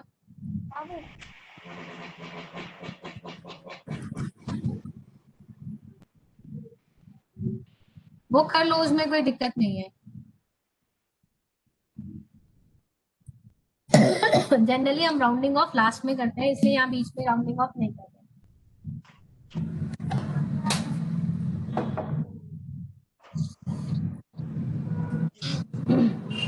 अगर कोई अनअब्जॉर्ब डेप्रिसिएशन आपकी है, वो बुक, एक चीज यहाँ पर, एक चीज ध्यान रखना, अनअब्जॉर्ब डेप्रिसिएशन तो माइनस कर सकते हो, but broad forward business losses नहीं माइनस कर सकते आप। अनअब्जॉर्ब डेप्रिसिएशन क्या होता है कि जब आपने डेप्रिसिएशन ज्यादा हो गया बट आपके पास प्रॉफिट नहीं है। इस चीज को भी जरा समझो एक बारी, क्या कहना चाह रही हूँ मैं।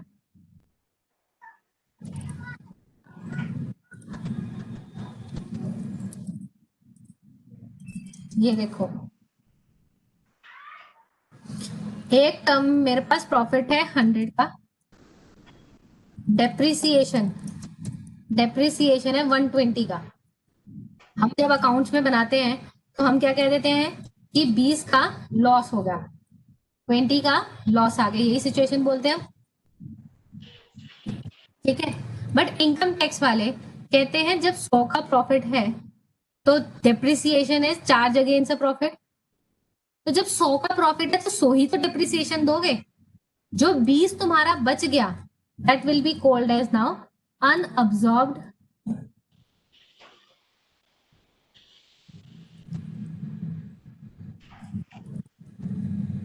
डेप्रिसिएशन। तो यहाँ 20 को हम अकाउंट्स में तो बिजनेस लॉस कहते हैं कि भाई पीएनएल में लॉस आ गया, प्रॉफिट एंड लॉस अकाउंट बनाया उसमें लॉस आ गया 20 का। जबकि इनकम टैक्स वाले कहते हैं your profits are not sufficient, your profit sufficient to absorb. Absorb क्या होता है? सोखना। वो अपना आपकी जो डेप्रिसिएशन है उसको अब्सॉर्ब नहीं कर पाया, तो जो 20 का जो डिफरेंस बच गया that will be called as unabsorb depreciation. और इस अनअब्सॉर्ब डेप्रिसिएशन को आप माइनस करोगे, ब्रॉड फॉरवर्ड बिजनेस लॉसेस को माइनस नहीं करोगे। किस केस में? While computing book profit. अब इसमें फुल फ्लैश पूरा क्वेश्चन करेंगे, थोड़ा नोट में देख लें कि जो हाउस प्रॉपर्टी है, इनकम फ्रॉम अदर सोर्सेज की इनकम है, कैपिटल गेन की इनकम आपके बुक प्रॉफिट का पार्ट नहीं होनी चाहिए। हमारे पास प्रॉफिट होते हैं PGEP, other sources, house property, capital gain और सैलरी। सैलरी पार्टनरशिप का कोई रूल बनता ही नहीं है, तो house property, income from other sources, capital gain को इसमें लेना ही नहीं है बुक प्रॉफिट के लिए। इवन जो डिडक्शन होगी बुक प्रॉफिट के लिए आपने उसको भी कंसीडर नहीं करना है। अभी एक छोटा सा क्वेश्चन करेंगे मैं प्रैक्टिकल वाला, और उससे समझेंगे। जिसको नहीं समझ में आया अब वो उन चीजों को ध्यान से समझेगा। इसमें होमवर्क में भी आपका क्वेश्चन बन जाएगा आई थिंक।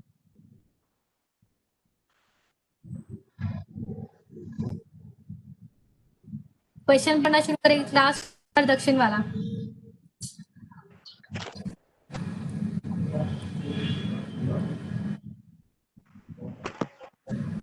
क्वेश्चन में पीएनएल देखो, पीएनएल में सब चीजें जानी पहचानी लग रही है कि नहीं?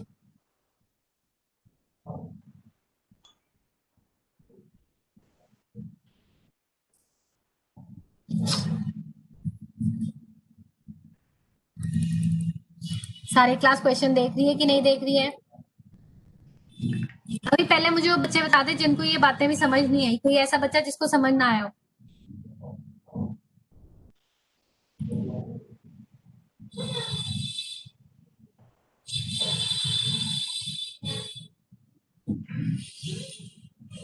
एक वंशिका है, इसके अलावा किसी को नहीं हुआ?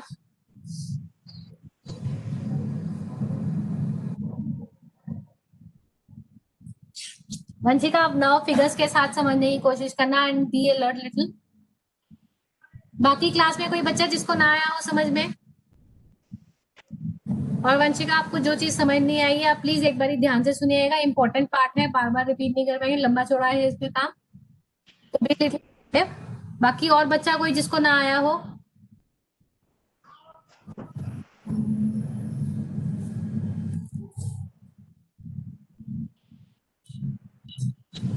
चलिए जिन बच्चों को बाकियों का आ गया है क्वेश्चन करना स्टार्ट करेंगे सर। प्रॉफिट एंड लॉस दिया है, जीपी दे दिया, ठीक है। इंटरेस्ट ऑन ड्राइंग्स दे दिया, चलो वो भी डन है।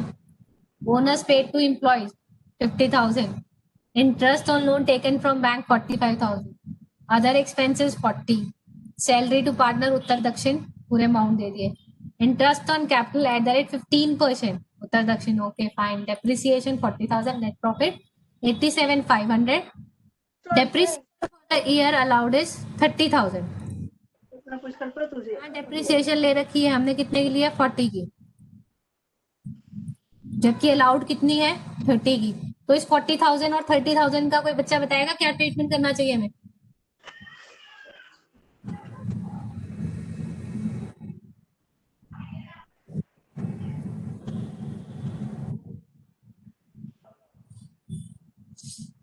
पंजाबी या इंग्लिश बोलते जाने वाला। डेप्रिसिएशन 40,000 का दे रखा है इन द पीरियड, और एडिशनल इंफॉर्मेशन में 30,000 का दे रखा है। किसी बच्चे को इसका ट्रीटमेंट क्लियर है कि क्या करना चाहिए हमें?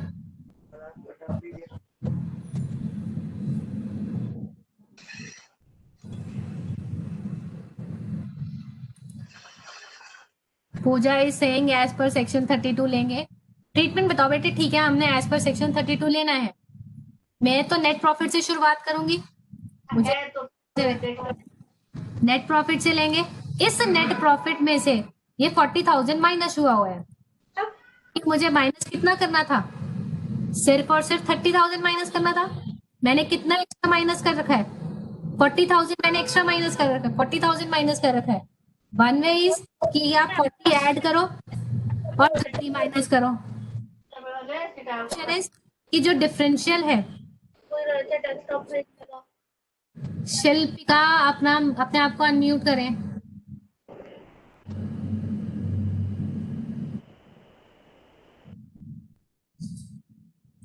तो yes Kirti, 10,000 will be disallowed, 10,000 को हम हटा देंगे।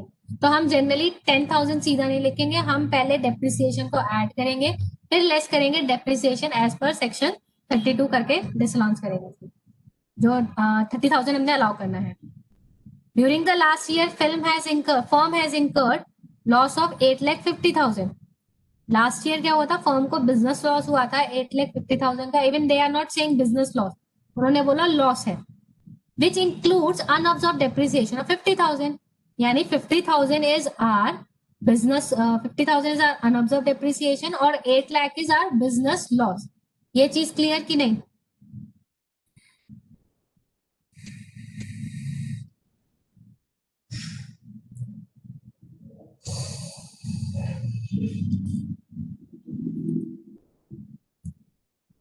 Interest on loan taken from bank is yet to be paid.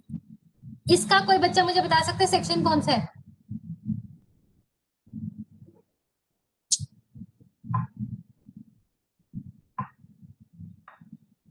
याद है कौन से सेक्शन? बिल्कुल सही कीर्ति है, एक अच्छी बच्ची है जो पढ़ती है, बाकी कोई बच्चा नहीं पढ़ रहा हमारे यहाँ, कोई आंसर देके राजी नहीं हो रहा।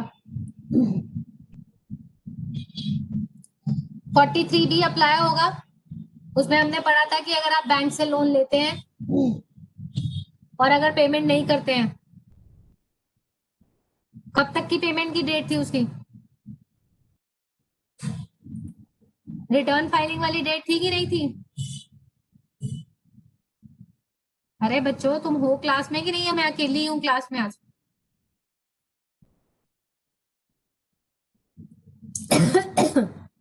या 8-9 दिन पहले पढ़ा था, भूल गए सारे के सारे?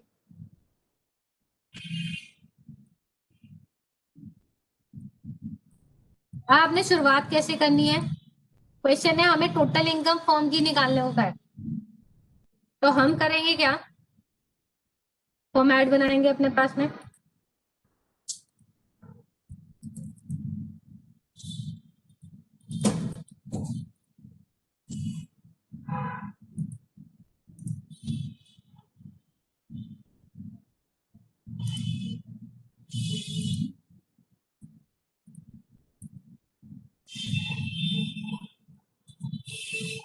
Income under the head PGBP,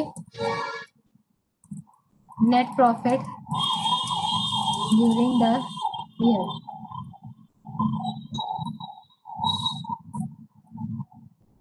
net profit हमारे पास है 87,500। भाई मैं बुक प्रॉफिट नहीं कर रही, मैं पूरी नॉर्मल तरीके से वर्किंग करके चल रही हूँ। मैंने ऐड करा है इसके अंदर डेप्रिसिएशन, जो पीएनएल वाला डला हुआ था 40,000, मैंने इसमें ऐड कर दिया इंटरेस्ट ऑन बैंक लोन। ये क्यों करा? क्योंकि हमने इंटरेस्ट ऑन बैंक लोन की पेमेंट नहीं करी है।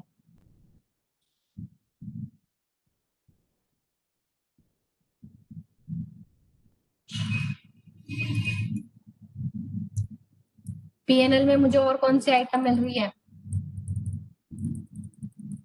सैलरी टू पार्टनर्स,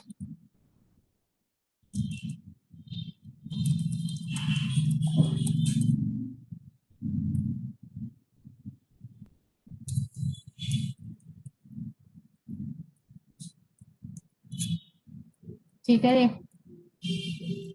इसके बाद मैंने ऐड कर दिया इंटरेस्ट ऑन कैपिटल। ये जो नॉर्मल हमारा पीजीईपी का क्वेश्चन चल रहा है हम वो कर रहे हैं अभी। We are not seeking anything.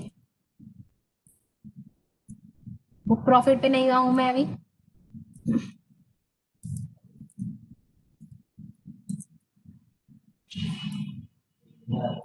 ठीक है, लेस करने के लिए मुझे क्या लेस करना है? यहाँ से लेस डेप्रिसिएशन एज पर 32।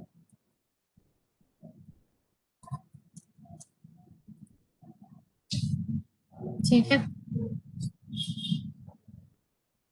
और तो कुछ है नहीं, अनअब्जॉर्ब डेप्रिसिएशन है, हम उसका काम करेंगे जब बुक प्रॉफिट की काम। बुक प्रॉफिट करने चलेंगे। अब मुझे करना है बुक प्रॉफिट। बुक प्रॉफिट निकालने के लिए सब चीजें सेम ही चलेंगी, सब चीजें सेम चलेंगी, बट यहाँ पर हमने ध्यान रखना है कि जो इंटरेस्ट है, एक्सेल विजिबल नहीं है,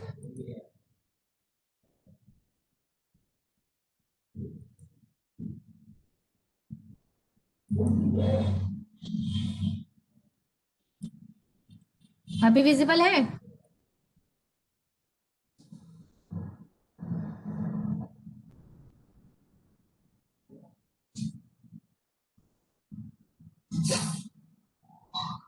ठीक है, depreciation as per section as per 32 हमने अलाउ कर दी, ये हमारा नॉर्मल फ्लो में चल रहा है।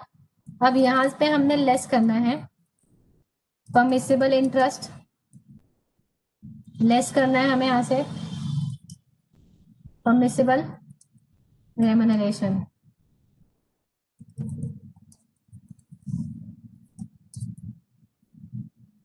इंटरेस्ट का तो वही नो कि मैक्सिमम कितना अलाउ हो जाएगा।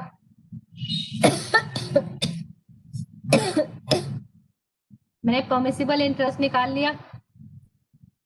अब आती है बारी हमारे रेम्यूनरेशन। रेम्यूनरेशन के लिए मैंने तुम्हें बोला था बुक प्रॉफिट चाहिए, और बुक प्रॉफिट निकालने का तरीका क्या था? बुक प्रॉफिट निकालोगे, पहले प्रॉफिट लोगे, सारी एडजस्टमेंट करोगे including adjustment of interest on capital, फिर पार्टनर का सैलरी रेम्यूनरेशन इसके अंदर ऐड करेंगे, अनअब्सॉर्ब डेप्रिसिएशन माइनस करेंगे।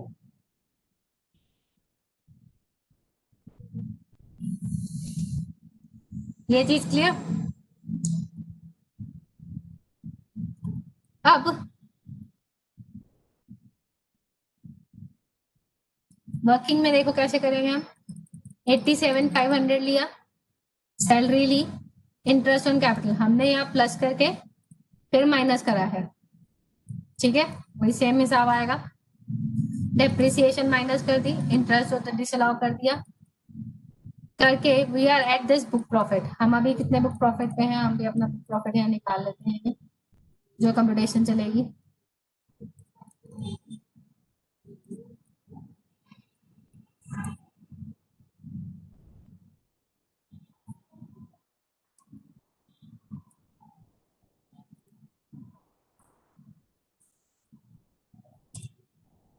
हमारा बुक प्रॉफिट ये समझ में आया अभी तक। हम जो यानी कि जो हम पीजीईपी की नॉर्मल वर्किंग करते हैं, पीजीईपी की जो नॉर्मल वर्किंग करते हैं इनकम कंप्यूट करने की, वही सेम वर्किंग यहाँ भी करनी है।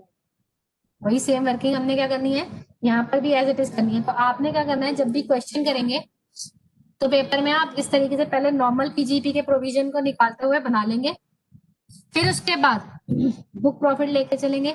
बुक प्रॉफिट और इन दोनों में सिर्फ इतना फर्क रहेगा कि यहां से हमें क्या लेस करने को मिलेगा, अनअब्सॉर्ब्ड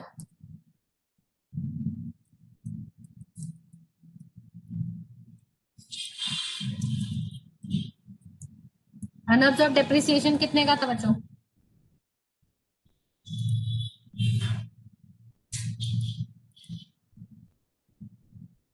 अनअब्सॉर्ब्ड डेप्रिसिएशन कितने का दे रखा है क्वेश्चन में? यस, 50,000 का हमें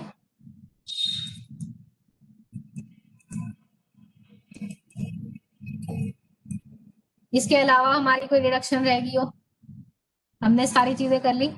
तो यानी जो मेरे पास में बुक प्रॉफिट आता है, जो मेरे पास में बुक प्रॉफिट आता है वो कितने का होगा? हमारे पास जो बुक प्रॉफिट है 87,600 का। फिर हमने करा अपना अनअब्सॉर्ब डेप्रिसिएशन माइनस, और जैसे ही अनअब्सॉर्ब डेप्रिसिएशन माइनस हुआ, यहाँ एक चीज देखेंगे अपने पास,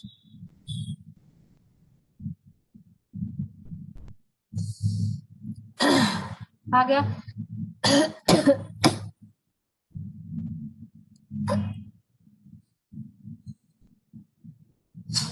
अब आपने वंशिका, आप ध्यान से सुनोगे, यहां तक का समझ आया आपको वंशिका?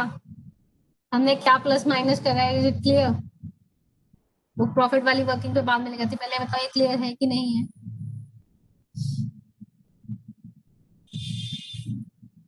अब नेक्स्ट आता है कि हमने परमिसिबल सैलरी निकालनी है। क्या निकालनी है? परमिसिबल। यहाँ पर इनकम टैक्स वालों ने कहा कि आप सारा का सारा सैलरी पे नहीं बांट सकते। ये लोग क्या करते थे, जिससे मैं इंडिविजुअल हूँ, पार्टनर को इनकम मिलेगी, पार्टनर को जो इनकम मिलेगी, जो मेरा रेम्युनरेशन मिल रहा है या इंटरेस्ट मिल रहा है, उसमें मैं स्लैब का एडवांटेज ले लेती थी। 2.5 लाख का स्लैब का एडवांटेज ले लिया, 80C से 80U में इन्वेस्ट करके अपनी इनकम क्या कर दी, कम कर दी। और पार्टनरशिप फॉर्म में लोग प्रॉफिट छोड़ते ही नहीं थे, तो इन्होंने ये बोल दिया कि नहीं, पार्टनरशिप में भी, पार्टनरशिप फॉर्म को भी एक सर्टेन अमाउंट का टैक्स पे करना पड़ेगा। तो इन्होंने क्या करा, रूल बना दिया कि सारा का सारा पैसा सैलरी के तौर पे आप नहीं बांट सकते, सारा का सारा प्रॉफिट। तो इन्होंने एक लिमिट दी कि जो पहले 3 लाख तक होंगे, जो फर्स्ट 3 लाख हुए, 8,26,000 में से जो पहले 3 लाख हुए, उसका 90% देके डिस्ट्रीब्यूट एज सैलरी, यानी 270। अब 8,26 में से 3 तो हमने निकाल दिए, बचे कितने, 5,26,600। इसमें you are suppose to distribute 60%। आप 60% नहीं डिस्ट्रीब्यूट कर सकते हो, सारा डिस्ट्रीब्यूट नहीं कर सकते। तो यहाँ पर जो मेरे पास परमिसिबल सैलरी आई, जो मेरे पास परमिसिबल सैलरी आई, वो कितने की आई,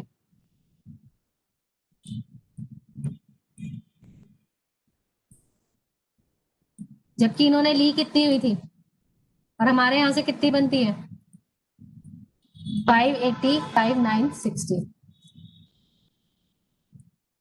परमिसिबल सैलरी निकालनी आई कि नहीं आई?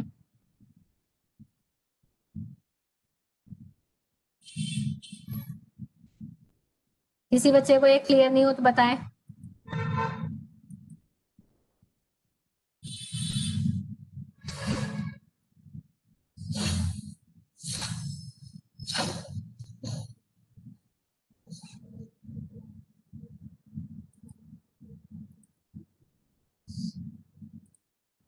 भाई इसी के प्रोसेस में आपकी इनकम फाइनल निकल के आ जाएगी। ठीक है, अब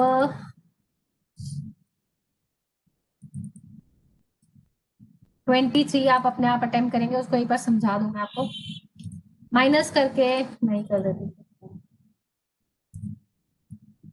तो this is the total income of firm.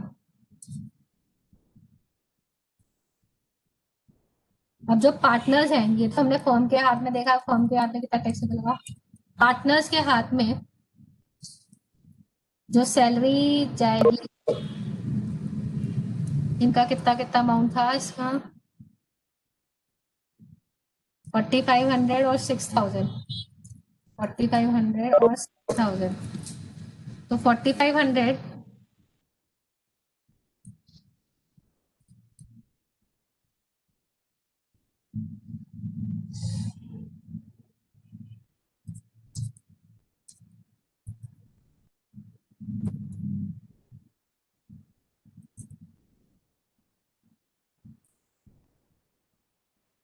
तो इनके लिए अब इंटरेस्ट की, पार्टनर्स के लिए interest on loan, interest on capital कितना रहेगा,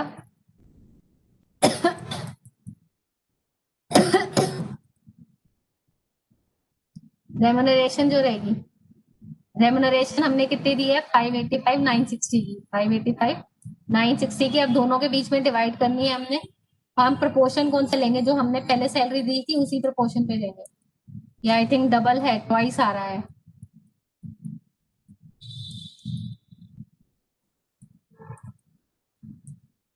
ठीक है, अगर इसके पास 1 है तो इसको 2 मिलेगा, तो 1:3 की, 1:2 की रेशो हो जाएगी। 585 मल्टीप्लाई 1 डिवाइड बाई 3, 195 एक को मिलेगी। 585,960 मल्टीप्लाई 2 डिवाइड बाई 3,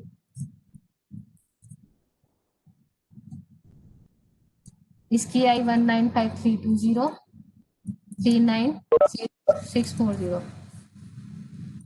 तो पार्टनर्स के हैंड में जो अमाउंट टैक्सेबल होंगे वो ये दो अमाउंट होंगे।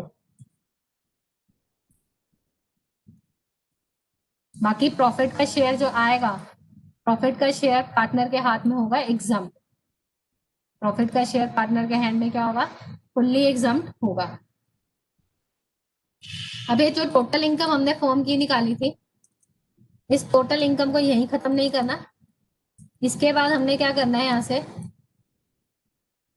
लेस करना है unobserved business loss. Unobserved business loss हमारे पास 8 लाख का बचा था, ये पूरा का पूरा लॉस हम इसका यहाँ से एडजस्ट कर देंगे, इनकम बन जाएगी लास्ट में इन दी एंड 0। अपने पास देखेंगे यहाँ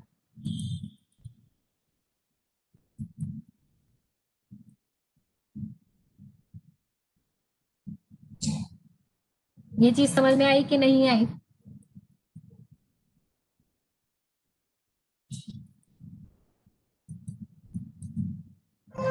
किसी बच्चे को यहाँ की वर्किंग में कोई कंफ्यूजन?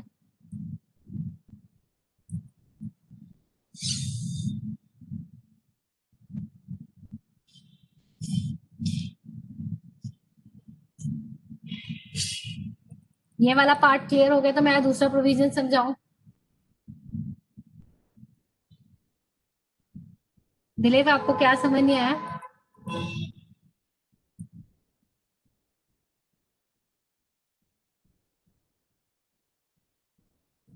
अब यहाँ पर बोला गया है ब्रॉड फॉरवर्ड लॉस हो गया 9 लाख के, जिसमें अनअब्जॉर्ब डेप्रिसिएशन है 1 लाख का, जिसमें अनअब्जॉर्ब डेप्रिसिएशन कितना है?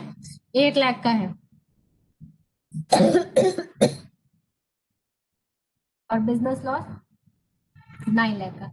अब ये क्वेश्चन का अलग से पार्ट क्यों बनाया है, इसका लिंकेज क्या है, इसके लिंक को ध्यान से सुनेंगे जरा। यहां हमारा बिजनेस लॉस कितने का बनता? इस क्वेश्चन में अब हमारा बिजनेस लॉस कितने का बनता? 8 लाख का बिजनेस लॉस, 8 लाख का business loss, unobserved depreciation 1 lakh का।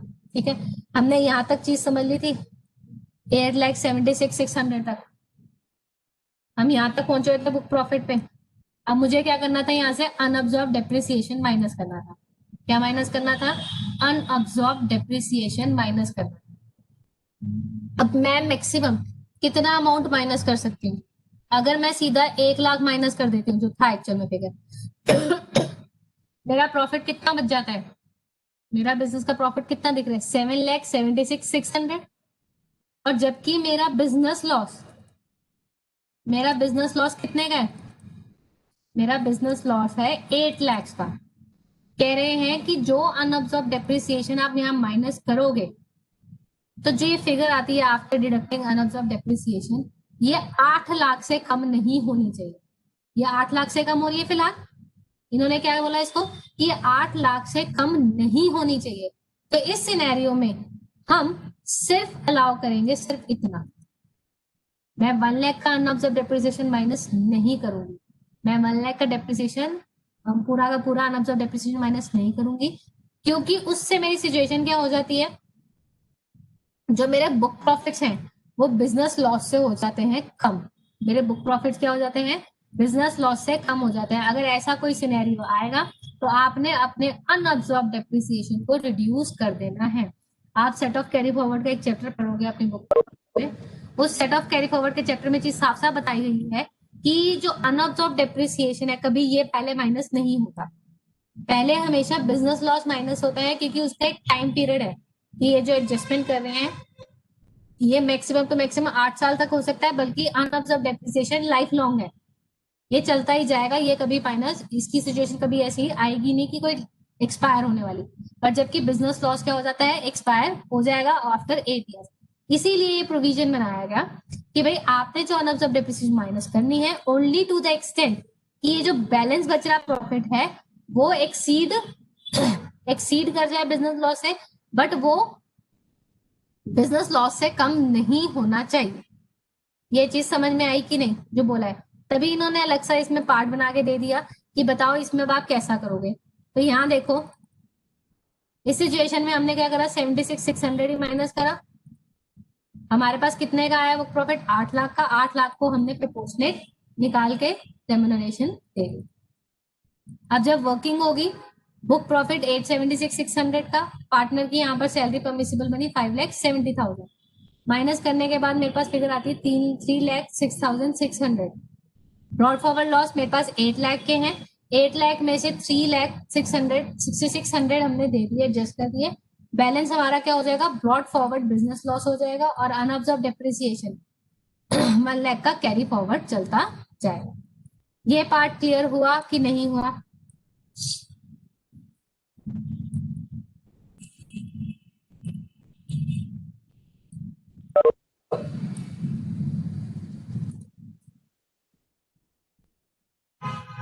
ठीक है बच्चों, अब इसके अंदर जो तुम्हारी जनरल इलस्ट्रेशन है इनको अटेम्प्ट करोगे आप। जितने भी क्वेश्चन है, की रूल इज दिस, सारे प्रोविजन अच्छे से पढ़ लेना। पढ़ने के बाद में 2 या 3 बार कम से कम इन प्रोविजंस को पढ़ना, पढ़ने के बाद ही क्वेश्चन अटेम्प्ट करना। और अभी तुम कहोगे बीच में एक सेक्शन 35 की सीरीज मैंने नहीं कराई है, ठीक है, उसमें एक छोटा सा सेक्शन है जो मैं मेन कराऊंगी, बाकी आपका सेल्फ स्टडी में आएगा, क्योंकि जो क्वेश्चन आते हैं जनरली वो इनके अलावा आएंगे प्रोविजन से जो देंगे। मान लो उसका भी आ सकता है, उसमें एक सेक्शन मैं डिटेल में कराऊंगी, बाकी रेस्ट आपके सेल्फ स्टडी के सेक्शन रहेंगे वो, क्योंकि एक सेक्शन ऐसा है जिसकी अंडरस्टैंडिंग और 41 से भी लिंकिंग है, वो एक मैं अपने एंड पे जरूर कराऊंगी। और उसके बाद मेरी तरफ से ये वो 15-20 मिनट का टॉपिक है, आपके क्लास के अगली क्लास के लिए जाने शुरू हो गए बच्चे। ठीक है जी, तो आपके होमवर्क में है 2-3 क्वेश्चन शायद है, 2-3 क्वेश्चन है आपके पास में, इनको आप अटेम्प्ट करेंगे।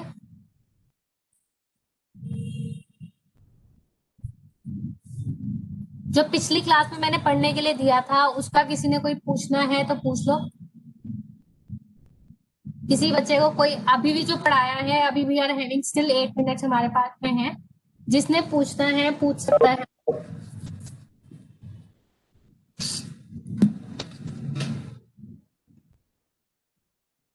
कोई पुराना डाउट हो, किसी ने पूछना हो?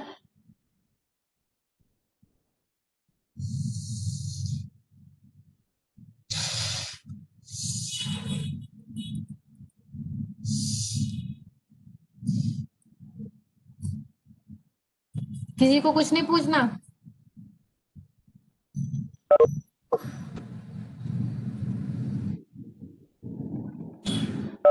किसी और टॉपिक का पूछना हो? ये जो छोटे छोटे सेक्शन है ना, इनकी परसेंटेज का ध्यान रखेंगे आप। 35 की सीरीज में मैं आपको बता देती हूँ, मैंने एक ये वाला सेक्शन कराना है आपको, साइंटिफिक रिसर्च वाला कराऊंगी मैं। ये स्पेसिफाइड बिजनेस वाला आपने आप करेंगे, इसमें ऐसा कुछ बड़ा इतना है नहीं, ये याद करने वाली चीजें इनमें ज्यादा है। ये वाला सेक्शन मैं कराऊंगी, सेक्शन 35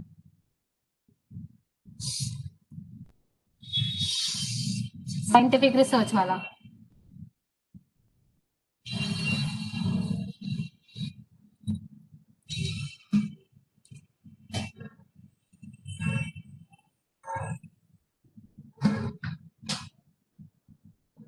इलिस्ट्रेशन नंबर 9 इसी मॉड्यूल की वंशिका।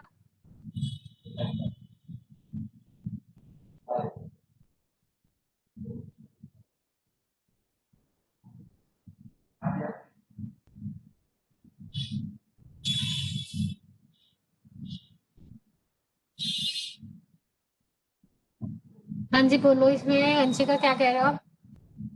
हाँ आई गॉट इट।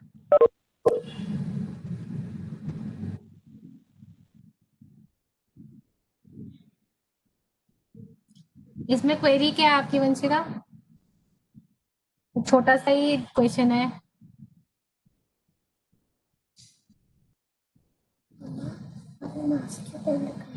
हाँ, कुछ हो रहा है। वंशिका आपकी क्वेरी कहाँ है, कहाँ चले गए हो?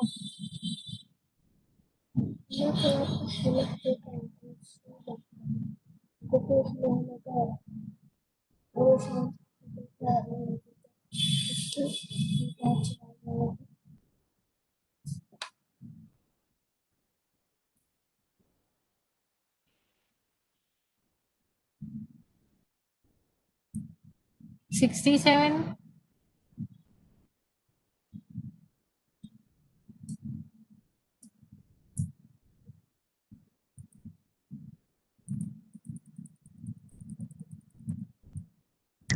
मैम इसमें 67 पर यूएसडी दिया है, वो एक्सचेंज रेट 5/10/2019 का। ये एसिड कब उसने खरीदा, कब एसिड? मैम 3/9/2018 में। तो आपने जो मशीनरी की वैल्यू किस पे ली है? मैम तीन, जिस वही दिन आएगा उस दिन का रेट लेंगे, या हम जिस दिन उसको फॉरवर्ड एक्सचेंज कॉन्ट्रैक्ट में जा रहे हैं उस दिन का रेट लेंगे? मैम यही कंफ्यूजन थी कौन सा लेंगे। ये देख लो बेटे, यहाँ पर होएगा जिस भी, देखो पहले जब हम करते हैं जनरल रूल में, जब भी एसेट एक्वायर करा जाएगा उस दिन का रेट लिया जाएगा, ठीक है। Okay ma'am. ओके इसके मैम। बाद में आपके जो रेट में फ्लक्चुएशन होते हैं पेमेंट करते टाइम में, जो भी प्लस माइनस हो रहा है, तो वो भी यस किया जाएगा, वो भी आपके ब्लॉक में ऐड होता रहेगा। आप जो इसका क्वेश्चन का सॉल्यूशन देखो, यस मैम, ये 1 लाख का 2 मल्टीप्लाई किया गया है। बेटे क्योंकि वो 18-19 की बात है ना, ये यस अलग, मैम। और वो 67 वाला ईयर अलग हो गया। 2 साल ओके मैम। का एसेट आया, आपने उस दिन का जो रेट है वो लेके चलना है, डेप्रिसिएशन भी लगा दी वैल्यू, ठीक है। अब अगले ओके साल मैम।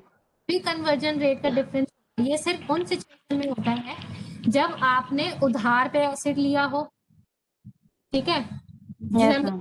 पे ऐसे हायर परचेज टाइप में एसेट खरीदा हो, तो इन्होंने रूल बनाया कि जो भी प्राइस का फ्लक्चुएशन आ रहा है उसको आप ऐड कर सकते हो एसेट के अंदर, और फिर उस पर धीरे धीरे डेप्रिसिएशन लगा जाएगी, ठीक है। Okay ma'am. Okay, thank you ma'am. Okay.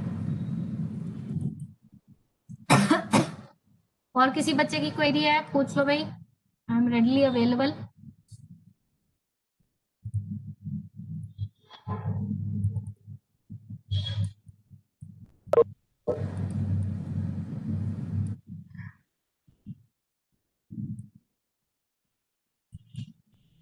ये अनऑब्जर्व डेप्रिसिएशन वाला पार्ट हमने ये सेक्शन करा था, एक रीड लगा लीजिएगा सेक्शन 32(2) की भी।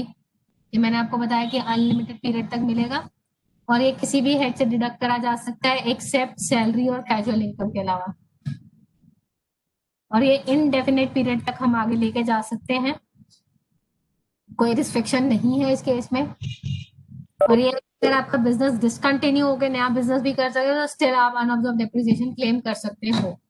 और जो हियरकी रहती है हमारी एडजस्टमेंट की इस तरह की, सबसे पहले हम करंट ईयर की डेप्रिसिएशन लेंगे first, second broad forward business loss लेंगे, और थर्ड आएगा अनऑब्जर्व डेप्रिसिएशन, तो थर्ड नंबर पे आता है वाइल सेटिंग ऑफ। तो जो हम पूरी वर्किंग जब बुक प्रॉफिट निकाल रहे थे तब तो हम माइनस कर रहे थे, बट जब हम प्रॉपर इनकम कंप्यूट कर रहे थे उस टाइम पे हमने माइनस नहीं करा इसे।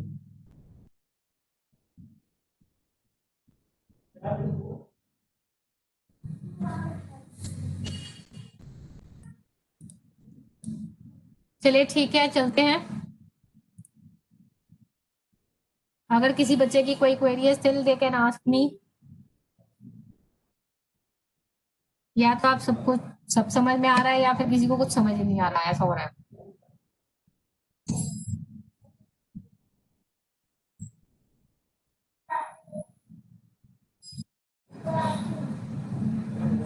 चलिए गौरव की प्रताप चलते हैं।